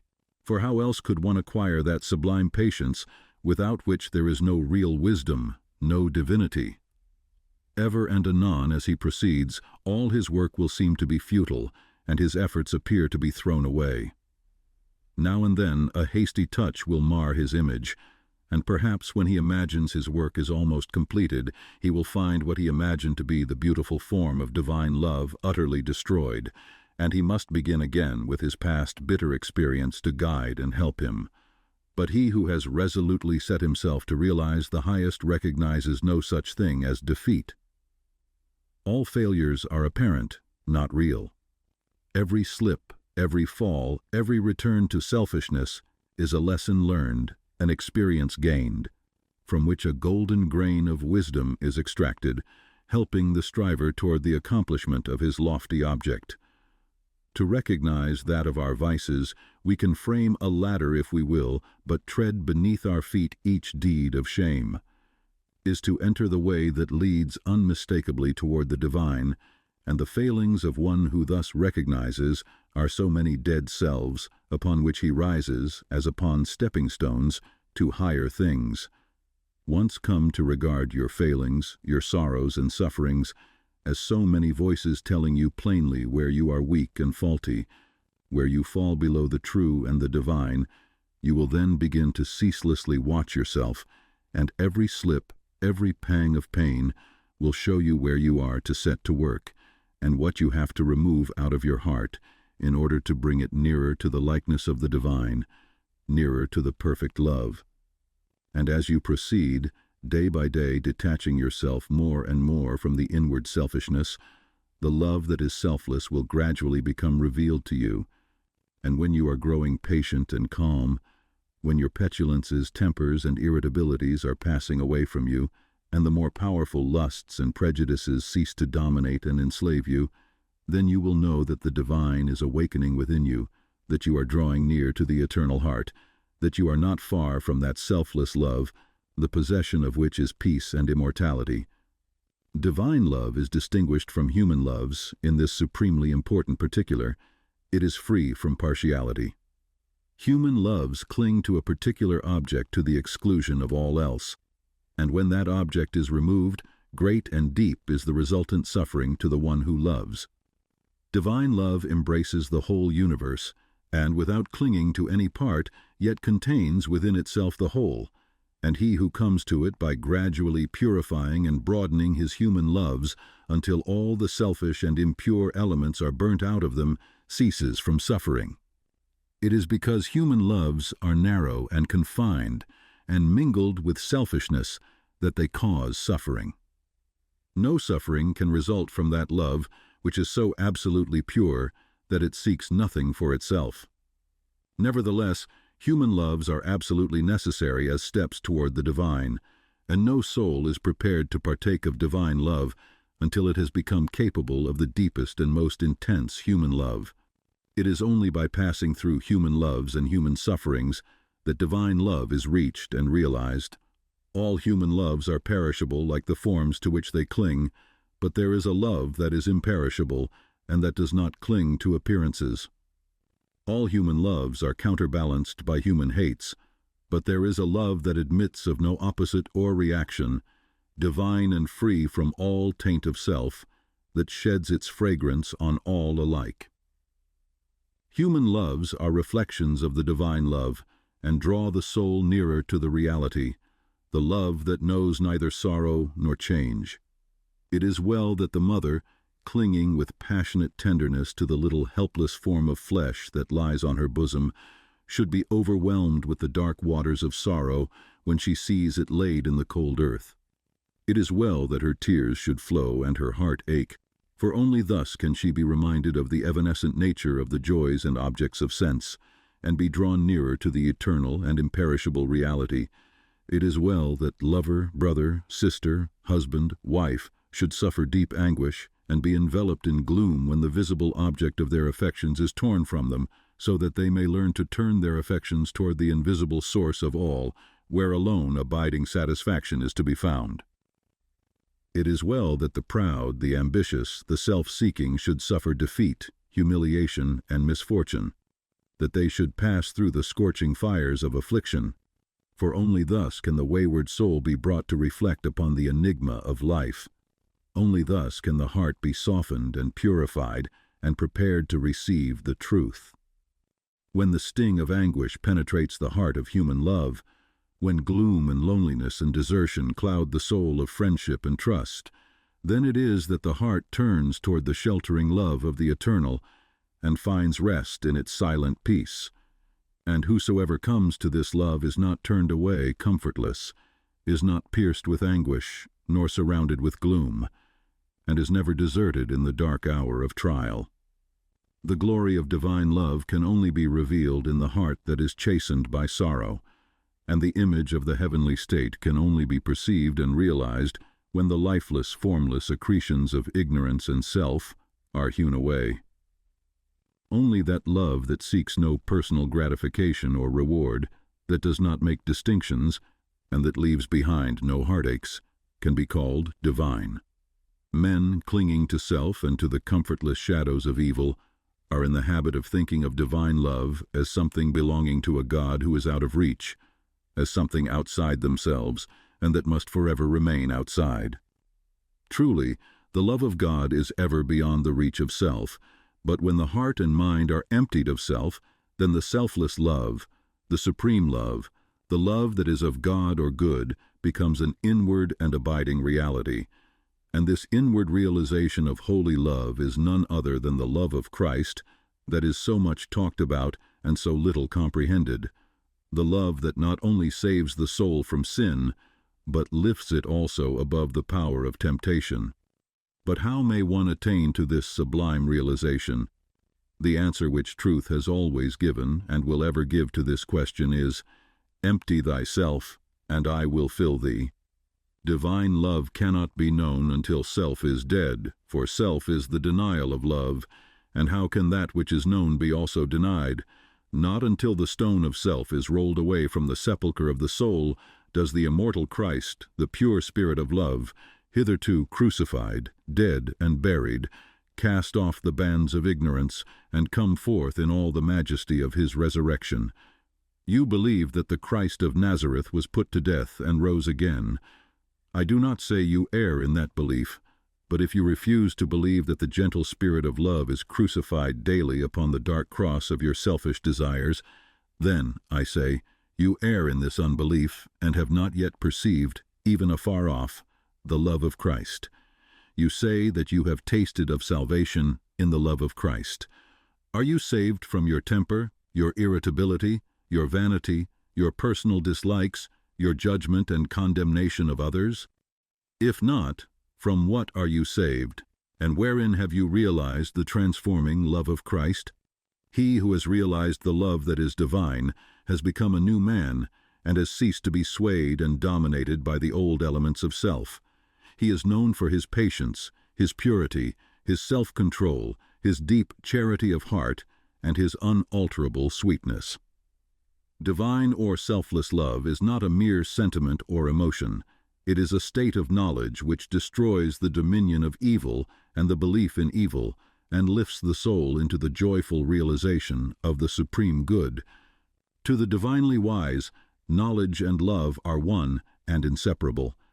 It is toward the complete realization of this divine love that the whole world is moving. It was for this purpose that the universe came into existence, and every grasping at happiness, every reaching out of the soul toward objects, ideas, and ideals is an effort to realize it. But the world does not realize this love at present because it is grasping at the fleeting shadow and ignoring, in its blindness, the substance. And so suffering and sorrow continue, and must continue until the world, taught by its self-inflicted pains, discovers the love that is selfless, the wisdom that is calm and full of peace. And this love, this wisdom, this peace, this tranquil state of mind and heart may be attained to, may be realized by all who are willing and ready to yield up self, and who are prepared to humbly enter into a comprehension of all that the giving up of self involves. There is no arbitrary power in the universe, and the strongest chains of fate by which men are bound are self-forged. Men are chained to that which causes suffering because they desire to be so, because they love their chains, because they think their little dark prison of self is sweet and beautiful, and they are afraid that if they desert that prison, they will lose all that is real and worth having. Ye suffer from yourselves, none else compels, none other holds ye that ye live and die. And the indwelling power which forged the chains and built around itself the dark and narrow prison can break away when it desires and wills to do so, and the soul does will to do so when it has discovered the worthlessness of its prison, when long suffering has prepared it for the reception of the boundless light and love. As the shadow follows the form, and as smoke comes after fire, so effect follows cause, and suffering and bliss follow the thoughts and deeds of men. There is no effect in the world around us, but has its hidden or revealed cause, and that cause is in accordance with absolute justice. Men reap a harvest of suffering because in the near or distant past they have sown the seeds of evil. They reap a harvest of bliss also as a result of their own sowing of the seeds of good. Let a man meditate upon this, let him strive to understand it, and he will then begin to sow only seeds of good, and will burn up the tares and weeds which he has formerly grown in the garden of his heart. The world does not understand the love that is selfless, because it is engrossed in the pursuit of its own pleasures, and cramped within the narrow limits of perishable interests, mistaking, in its ignorance, those pleasures and interests for real and abiding things. Caught in the flames of fleshly lusts, and burning with anguish, it sees not the pure and peaceful beauty of truth. Feeding upon the swinish husks of error and self-delusion, it is shut out from the mansion of all-seeing love. Not having this love, not understanding it, men institute innumerable reforms which involve no inward sacrifice, and each imagines that his reform is going to right the world forever, whilst he himself continues to propagate evil by engaging in it in his own heart.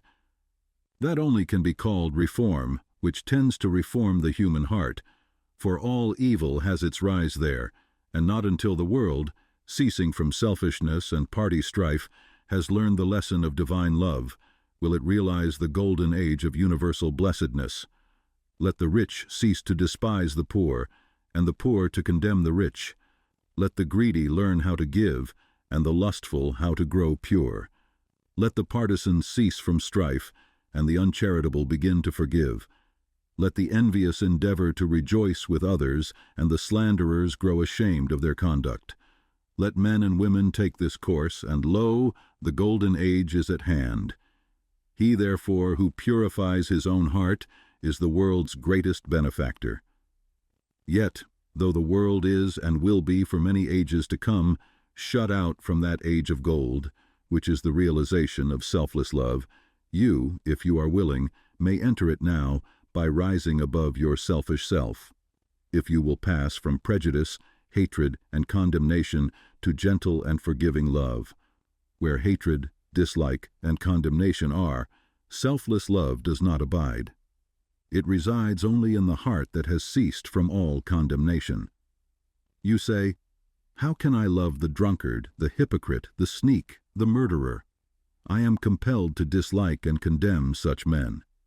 It is true you cannot love such men emotionally, but when you say that you must perforce dislike and condemn them, you show that you are not acquainted with the great overruling love. For it is possible to attain to such a state of interior enlightenment as will enable you to perceive the train of causes by which these men have become as they are, to enter into their intense sufferings, and to know the certainty of their ultimate purification. Possessed of such knowledge, it will be utterly impossible for you any longer to dislike or condemn them, and you will always think of them with perfect calmness and deep compassion. If you love people and speak of them with praise, until they in some way thwart you, or do something of which you disapprove, and then you dislike them and speak of them with dispraise, you are not governed by the love which is of God. If in your heart you are continually arraigning and condemning others, selfless love is hidden from you. He who knows that love is at the heart of all things, and has realized the all-sufficing power of that love, has no room in his heart for condemnation.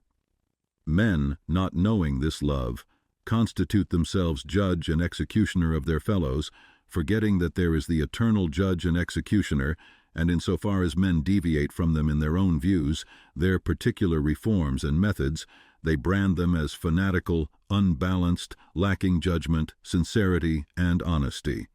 Insofar as others approximate to their own standard, do they look upon them as being everything that is admirable.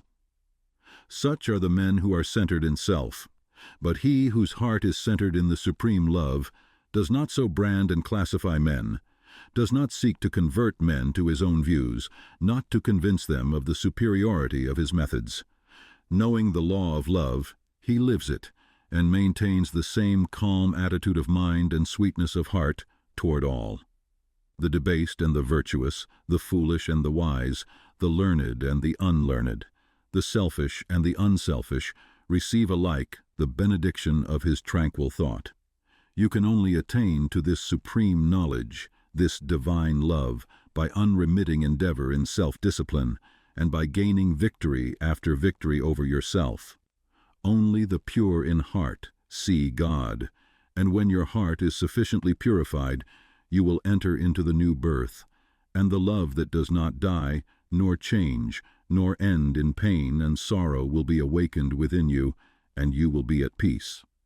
He who strives for the attainment of divine love is ever seeking to overcome the spirit of condemnation, for where there is pure spiritual knowledge, condemnation cannot exist, and only in the heart that has become incapable of condemnation is love perfected and fully realized.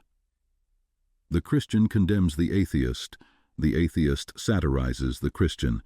The Catholic and Protestant are ceaselessly engaged in wordy warfare, and the spirit of strife and hatred rules where peace and love should be. He that hateth his brother is a murderer, a crucifier of the divine spirit of love, and until you can regard men of all religions and of no religion with the same impartial spirit, with all freedom from dislike, and with perfect equanimity, you have yet to strive for that love which bestows upon its possessor freedom and salvation. The realization of divine knowledge, selfless love, utterly destroys the spirit of condemnation, disperses all evil, and lifts the consciousness to that height of pure vision where love, goodness, justice are seen to be universal, supreme, all-conquering, indestructible. Train your mind in strong, impartial, and gentle thought. Train your heart in purity and compassion. Train your tongue to silence and to true and stainless speech. So shall you enter the way of holiness and peace, and shall ultimately realize the immortal love. So living, without seeking to convert, you will convince. Without arguing, you will teach. Not cherishing ambition, the wise will find you out. And without striving to gain men's opinions, you will subdue their hearts. For love is all-conquering, all-powerful, and the thoughts and deeds and words of love can never perish. To know that love is universal, supreme, all-sufficing, to be freed from the trammels of evil, to be quit of the inward unrest, to know that all men are striving to realize the truth each in his own way, to be satisfied, sorrowless, serene, this is peace, this is gladness, this is immortality, this is divinity, this is the realization of selfless love. I stood upon the shore and saw the rocks resist the onslaught of the mighty sea, and when I thought how all the countless shocks they had withstood through an eternity, I said, to wear away this solid main, the ceaseless efforts of the waves are vain.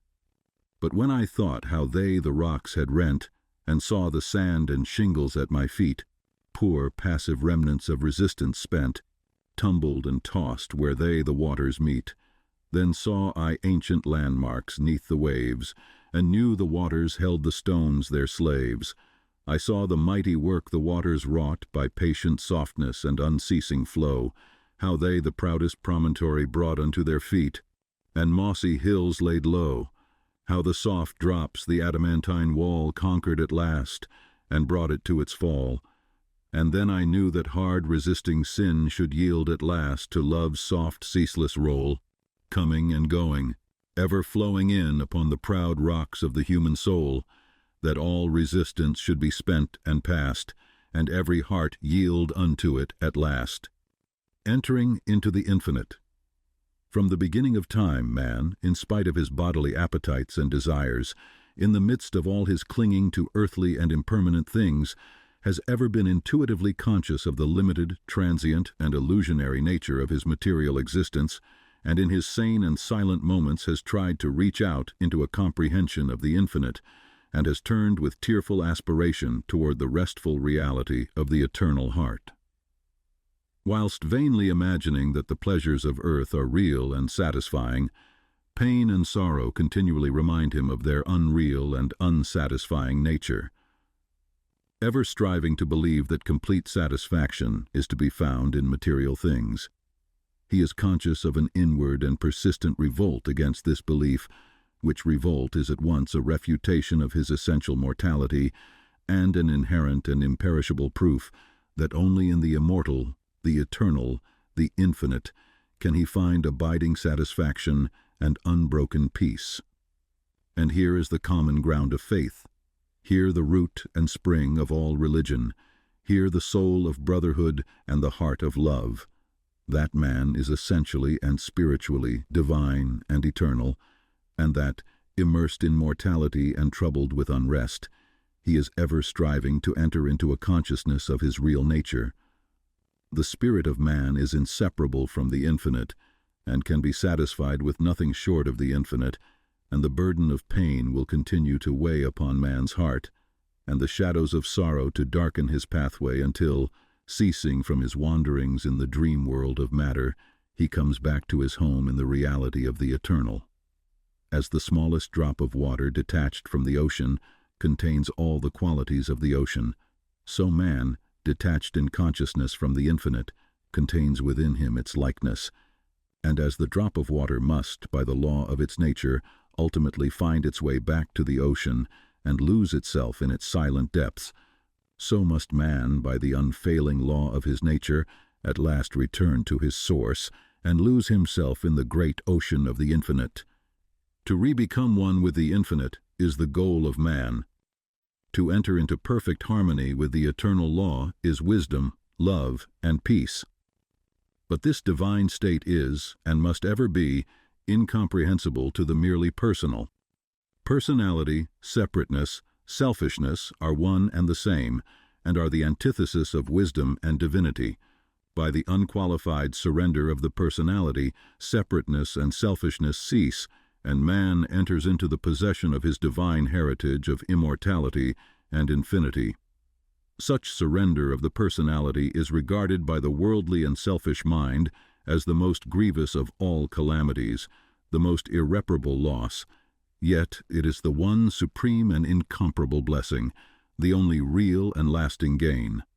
The mind, unenlightened upon the inner laws of being, and upon the nature and destiny of its own life, clings to transient appearances, things which have in them no enduring substantiality, and so clinging perishes for the time being, amid the shattered wreckage of its own illusions.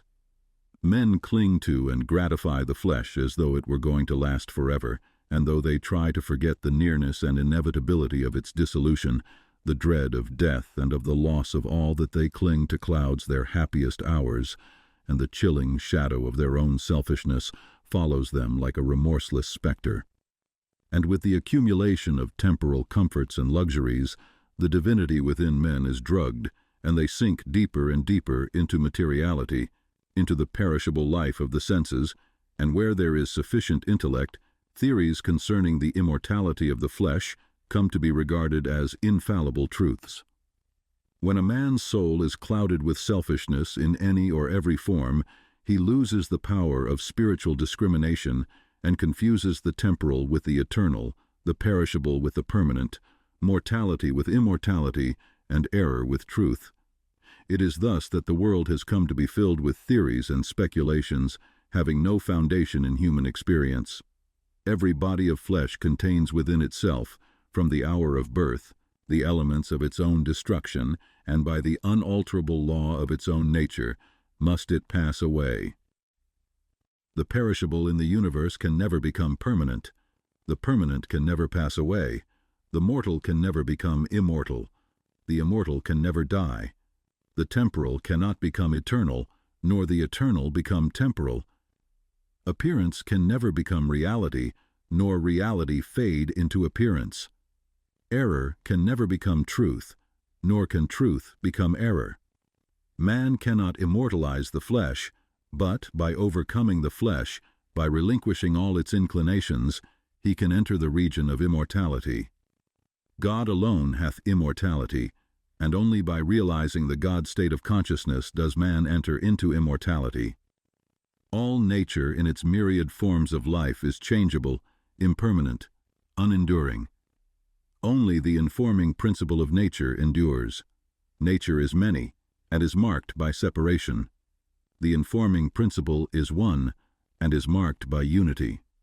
By overcoming the senses and the selfishness within, which is the overcoming of nature, man emerges from the chrysalis of the personal and illusionary, and wings himself into the glorious light of the impersonal, the region of universal truth, out of which all perishable forms come. Let men, therefore, practice self-denial. Let them conquer their animal inclinations. Let them refuse to be enslaved by luxury and pleasure.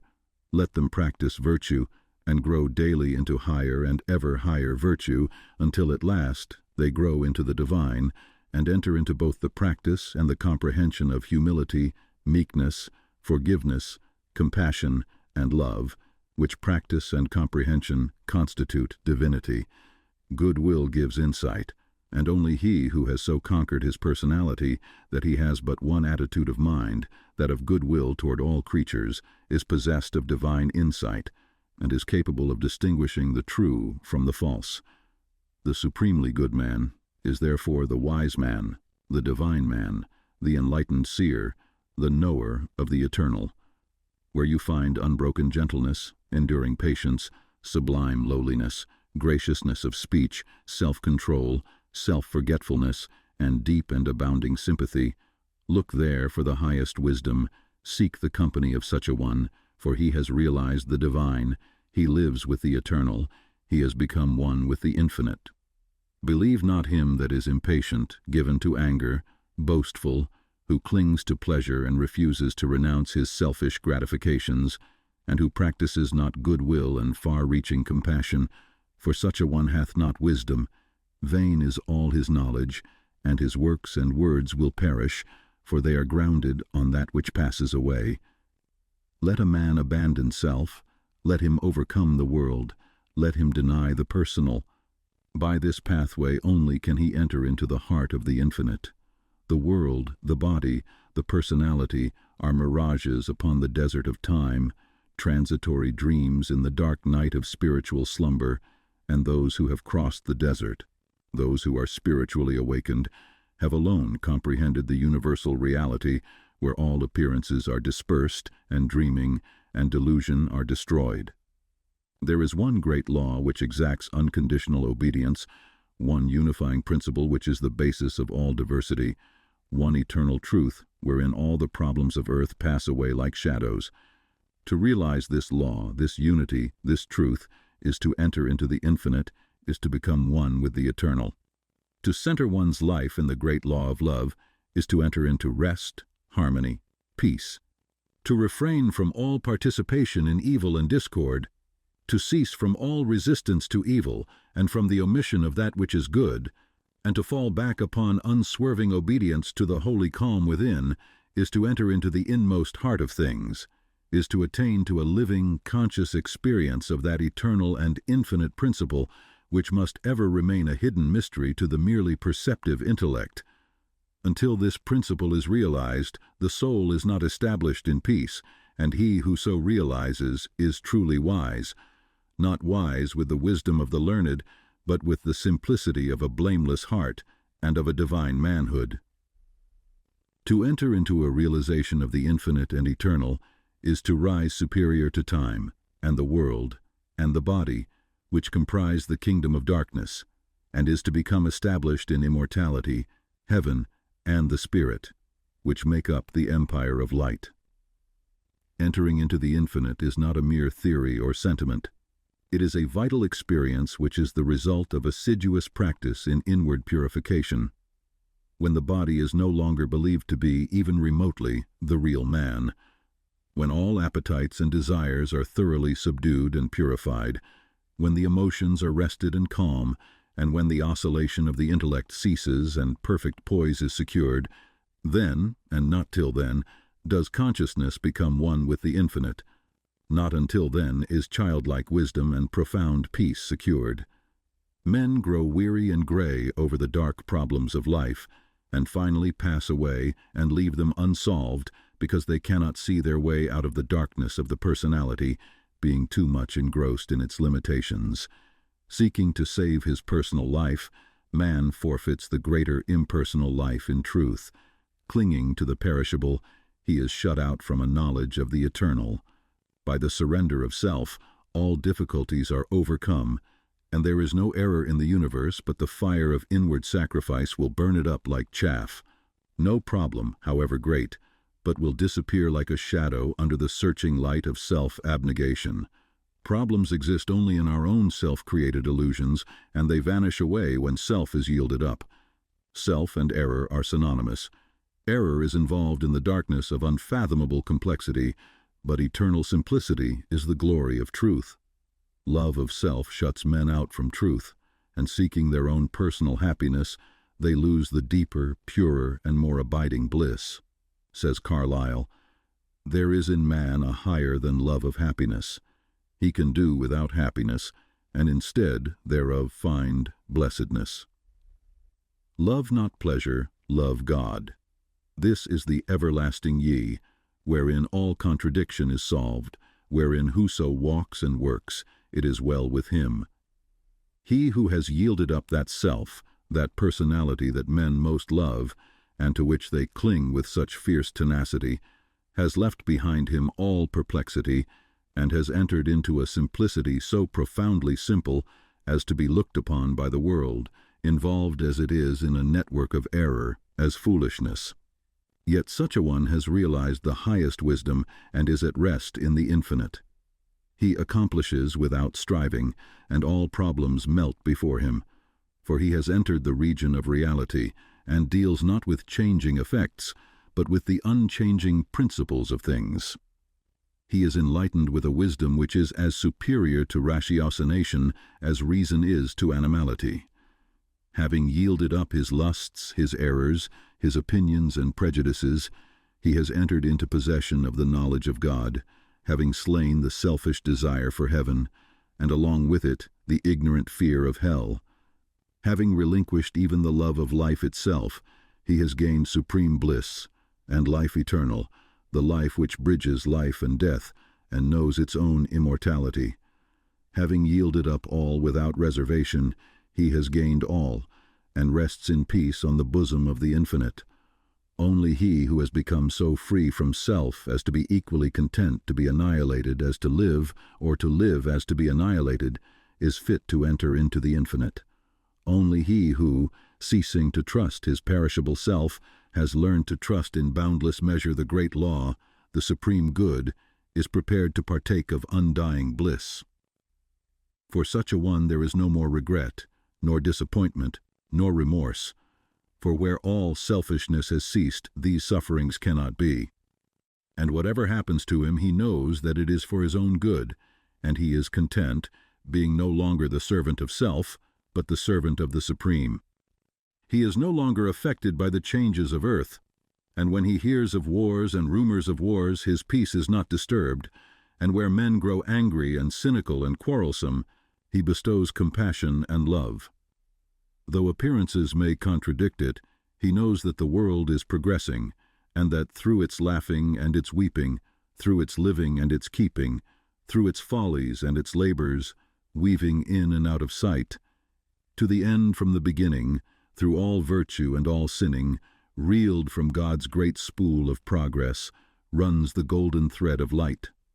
When a fierce storm is raging, none are angered about it, because they know it will quickly pass away, and when the storms of contention are devastating the world, the wise man, looking with the eye of truth and pity, knows that it will pass away, and that out of the wreckage of broken hearts which it leaves behind the immortal temple of wisdom will be built, sublimely patient, infinitely compassionate, deep, silent and pure. His very presence is a benediction, and when he speaks, men ponder his words in their hearts, and by them rise to higher levels of attainment. Such is he who has entered into the infinite, who by the power of utmost sacrifice has solved the sacred mystery of life. Questioning life and destiny and truth, I sought the dark and labyrinthine Sphinx, who spake to me this strange and wondrous thing: concealment only lies in blinded eyes, and God alone can see the form of God. I sought to solve this hidden mystery, vainly by paths of blindness and of pain, but when I found the way of love and peace, concealment ceased, and I was blind no more. Then saw I God e'en with the eyes of God. Saints, sages, and saviors, the law of service. The spirit of love which is manifested as a perfect and rounded life is the crown of being and the supreme end of knowledge upon this earth. The measure of a man's truth is the measure of his love, and truth is far removed from him whose life is not governed by love.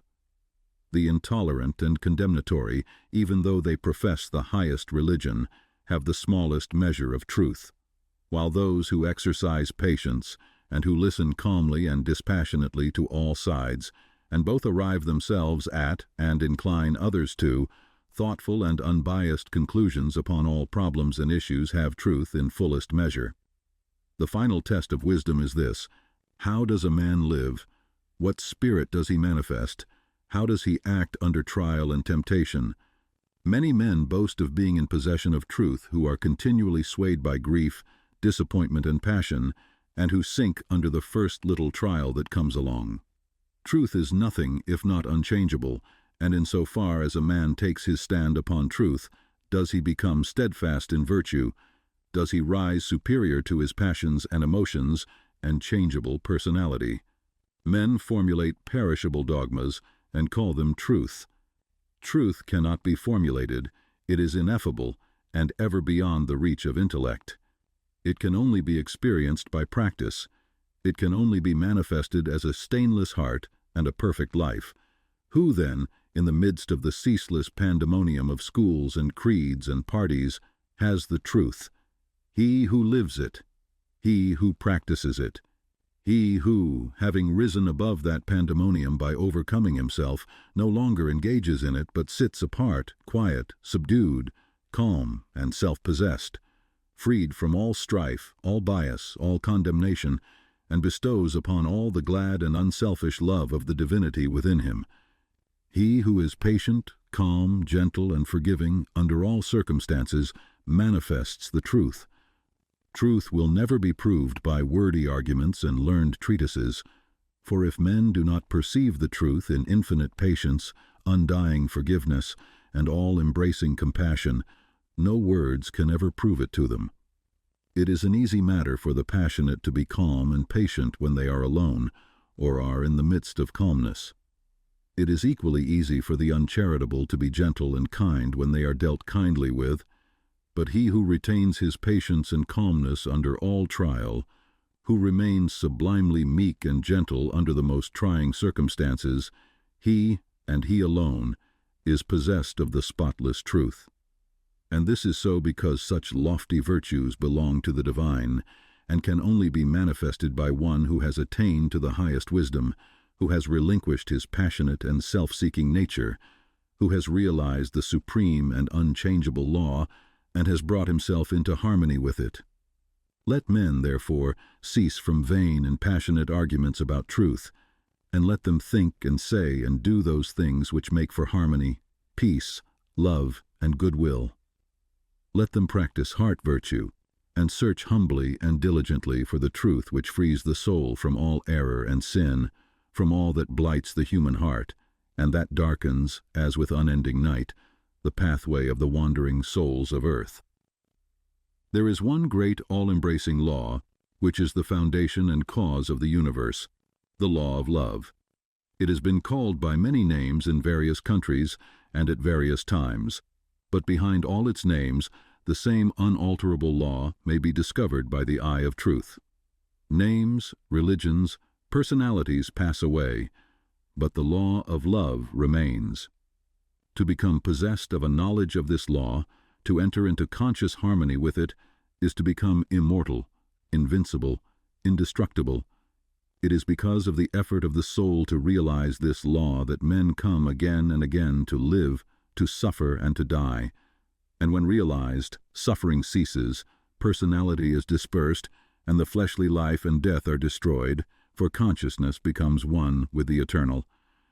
The law is absolutely impersonal, and its highest manifested expression is that of service. When the purified heart has realized truth, it is then called upon to make the last, the greatest and holiest sacrifice, the sacrifice of the well-earned enjoyment of truth. It is by virtue of this sacrifice that the divinely emancipated soul comes to dwell amongst men, clothed with a body of flesh, content to dwell amongst the lowliest and least, and to be esteemed the servant of all mankind.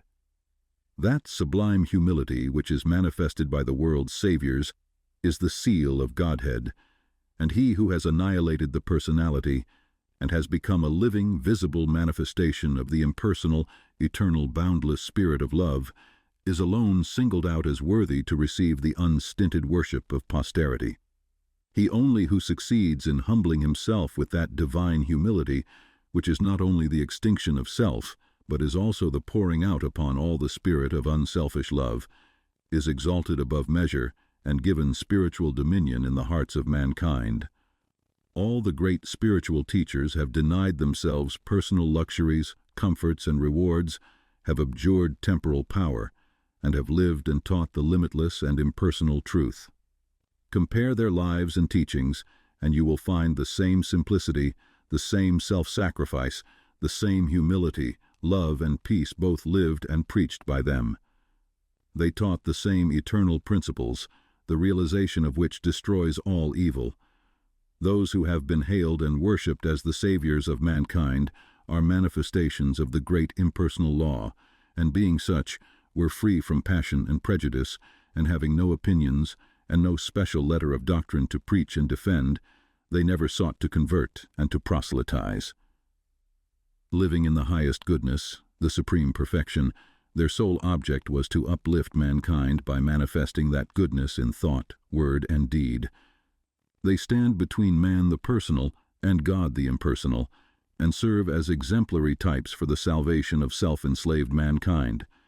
Men who are immersed in self, and who cannot comprehend the goodness that is absolutely impersonal, deny divinity to all saviors except their own, and thus introduce personal hatred and doctrinal controversy, and, whilst defending their own particular views with passion, look upon each other as being heathens or infidels, and so render null and void, as far as their lives are concerned, the unselfish beauty and holy grandeur of the lives and teachings of their own masters.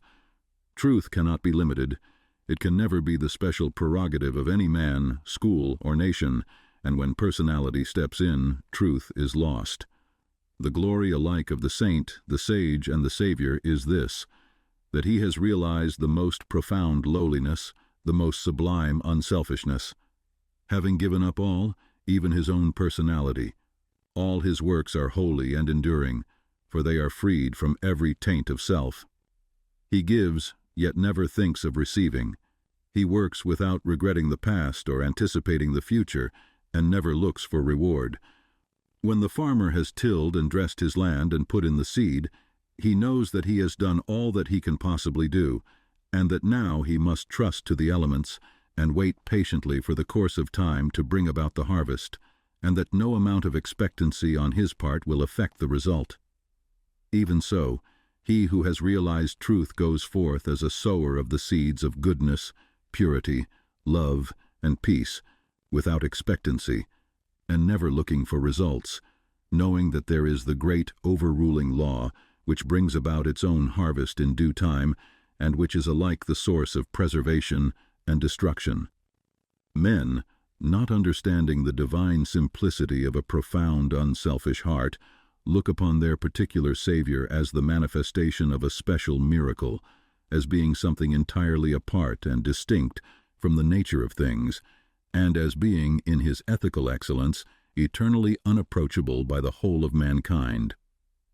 This attitude of unbelief, for such it is, in the divine perfectibility of man, paralyzes effort, and binds the souls of men as with strong ropes to sin and suffering.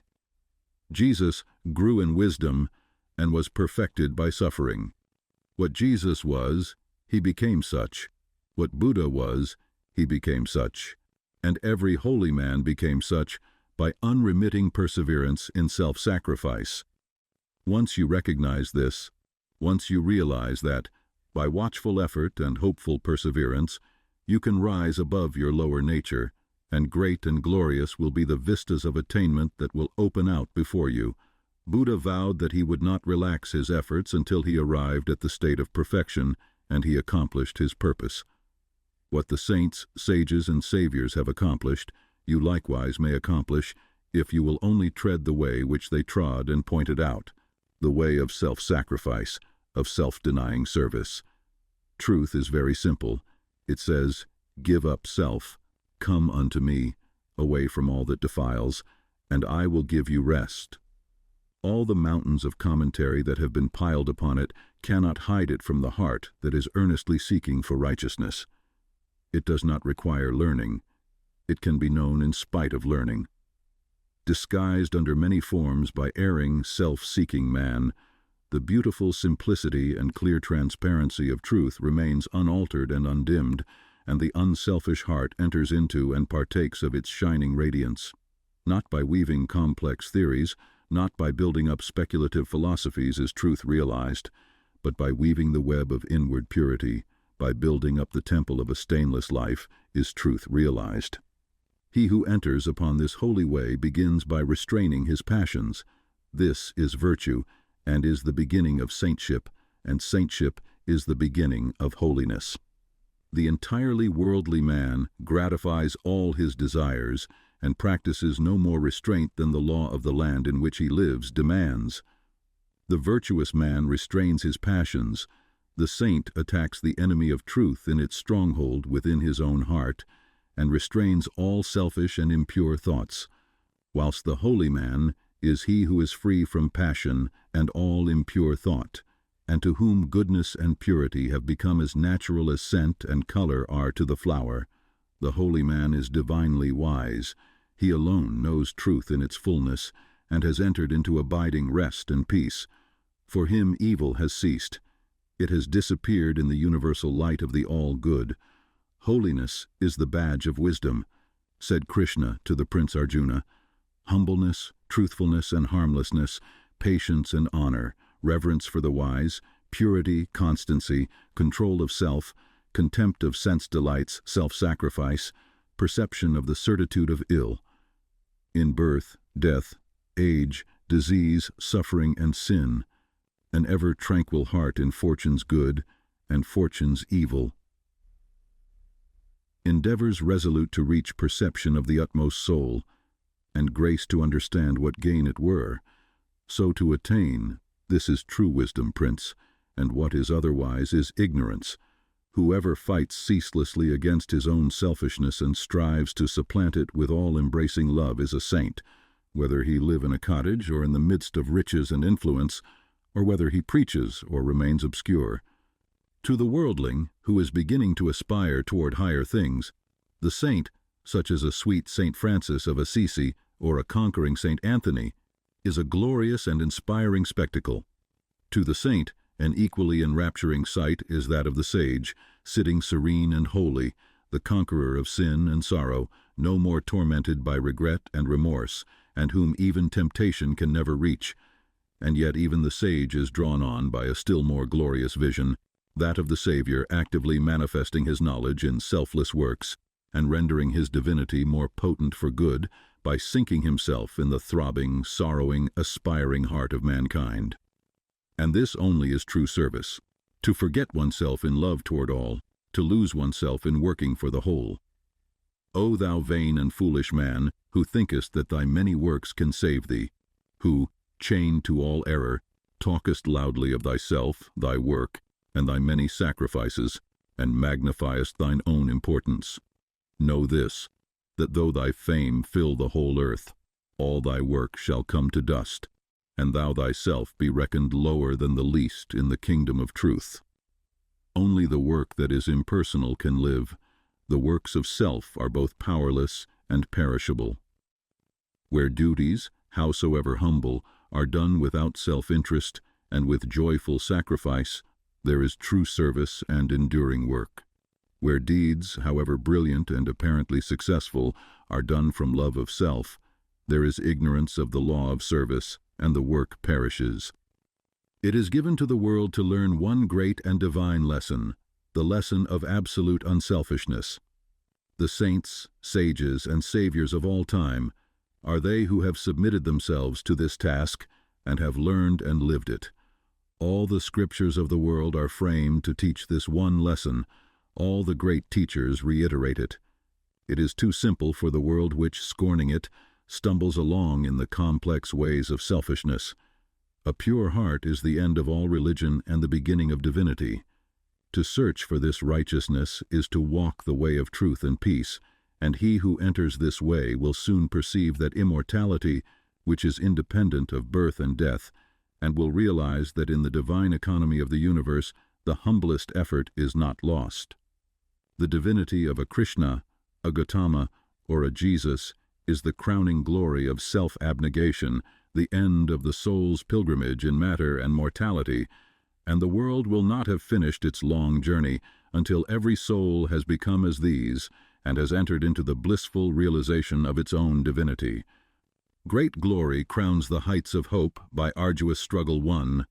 Bright honor rounds the hoary head that mighty works hath done. Fair riches come to him who strives in ways of golden gain, and fame enshrines his name who works with genius glowing brain. But greater glory waits for him who, in the bloodless strife, 'gainst self and wrong, adopts, in love, the sacrificial life. And brighter honor rounds the brow of him who, mid the scorns of blind idolaters of self, accepts the crown of thorns. And fairer, purer riches come to him who greatly strives to walk in ways of love and truth to sweeten human lives. And he who serveth well mankind exchanges fleeting fame for light eternal, joy and peace, and robes of heavenly flame.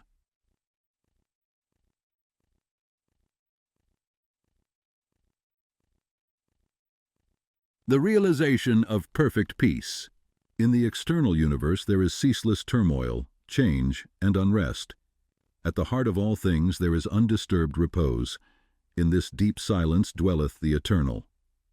Man partakes of this duality, and both the surface change and disquietude, and the deep-seated eternal abode of peace are contained within him. As there are silent depths in the ocean which the fiercest storm cannot reach, so there are silent, holy depths in the heart of man, which the storms of sin and sorrow can never disturb. To reach this silence and to live consciously in it is peace. Discord is rife in the outward world, but unbroken harmony holds sway at the heart of the universe. The human soul, torn by discordant passion and grief, reaches blindly toward the harmony of the sinless state, and to reach this state and to live consciously in it is peace. Hatred severs human lives, fosters persecution, and hurls nations into ruthless war, yet men, though they do not understand why, retain some measure of faith in the overshadowing of a perfect love, and to reach this love and to live consciously in it is peace. And this inward peace, this silence, this harmony, this love is the kingdom of heaven, which is so difficult to reach because few are willing to give up themselves and to become as little children. Heaven's gate is very narrow and minute. It cannot be perceived by foolish men, blinded by vain illusions of the world. E'en the clear-sighted who discern the way, and seek to enter, find the portal barred, and hard to be unlocked. Its massive bolts are pride and passion, avarice and lust. Men cry, peace, peace, where there is no peace, but on the contrary, discord, disquietude, and strife. Apart from that wisdom which is inseparable from self-renunciation, there can be no real and abiding peace. The peace which results from social comfort, passing gratification, or worldly victory is transitory in its nature and is burnt up in the heat of fiery trial. Only the peace of heaven endures through all trial, and only the selfless heart can know the peace of heaven. Holiness alone is undying peace. Self-control leads to it, and the ever-increasing light of wisdom guides the pilgrim on his way. It is partaken of in a measure as soon as the path of virtue is entered upon, but it is only realized in its fullness when self disappears in the consummation of a stainless life. This is peace, to conquer love of self and lust of life, to tear deep-rooted passion from the heart, to still the inward strife. If, O reader, you would realize the light that never fades, the joy that never ends, and the tranquility that cannot be disturbed, if you would leave behind forever your sins, your sorrows, your anxieties and perplexities, if, I say, you would partake of this salvation, this supremely glorious life, then conquer yourself.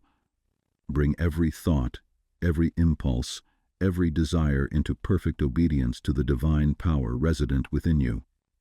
There is no other way to peace but this, and if you refuse to walk it, your much praying and your strict adherence to ritual will be fruitless and unavailing, and neither gods nor angels can help you. Only to him that overcometh is given the white stone of the regenerate life, on which is written the new and ineffable name. Come away for a while from external things, from the pleasures of the senses, from the arguments of the intellect, from the noise and the excitements of the world, and withdraw yourself into the inmost chamber of your heart, and there, free from the sacrilegious intrusion of all selfish desires, you will find a deep silence, a holy calm, a blissful repose, and if you will rest a while in that holy place and will meditate there, the faultless eye of truth will open within you, and you will see things as they really are. This holy place within you is your real and eternal self. It is the divine within you, and only when you identify yourself with it can you be said to be clothed and in your right mind. It is the abode of peace, the temple of wisdom, the dwelling place of immortality.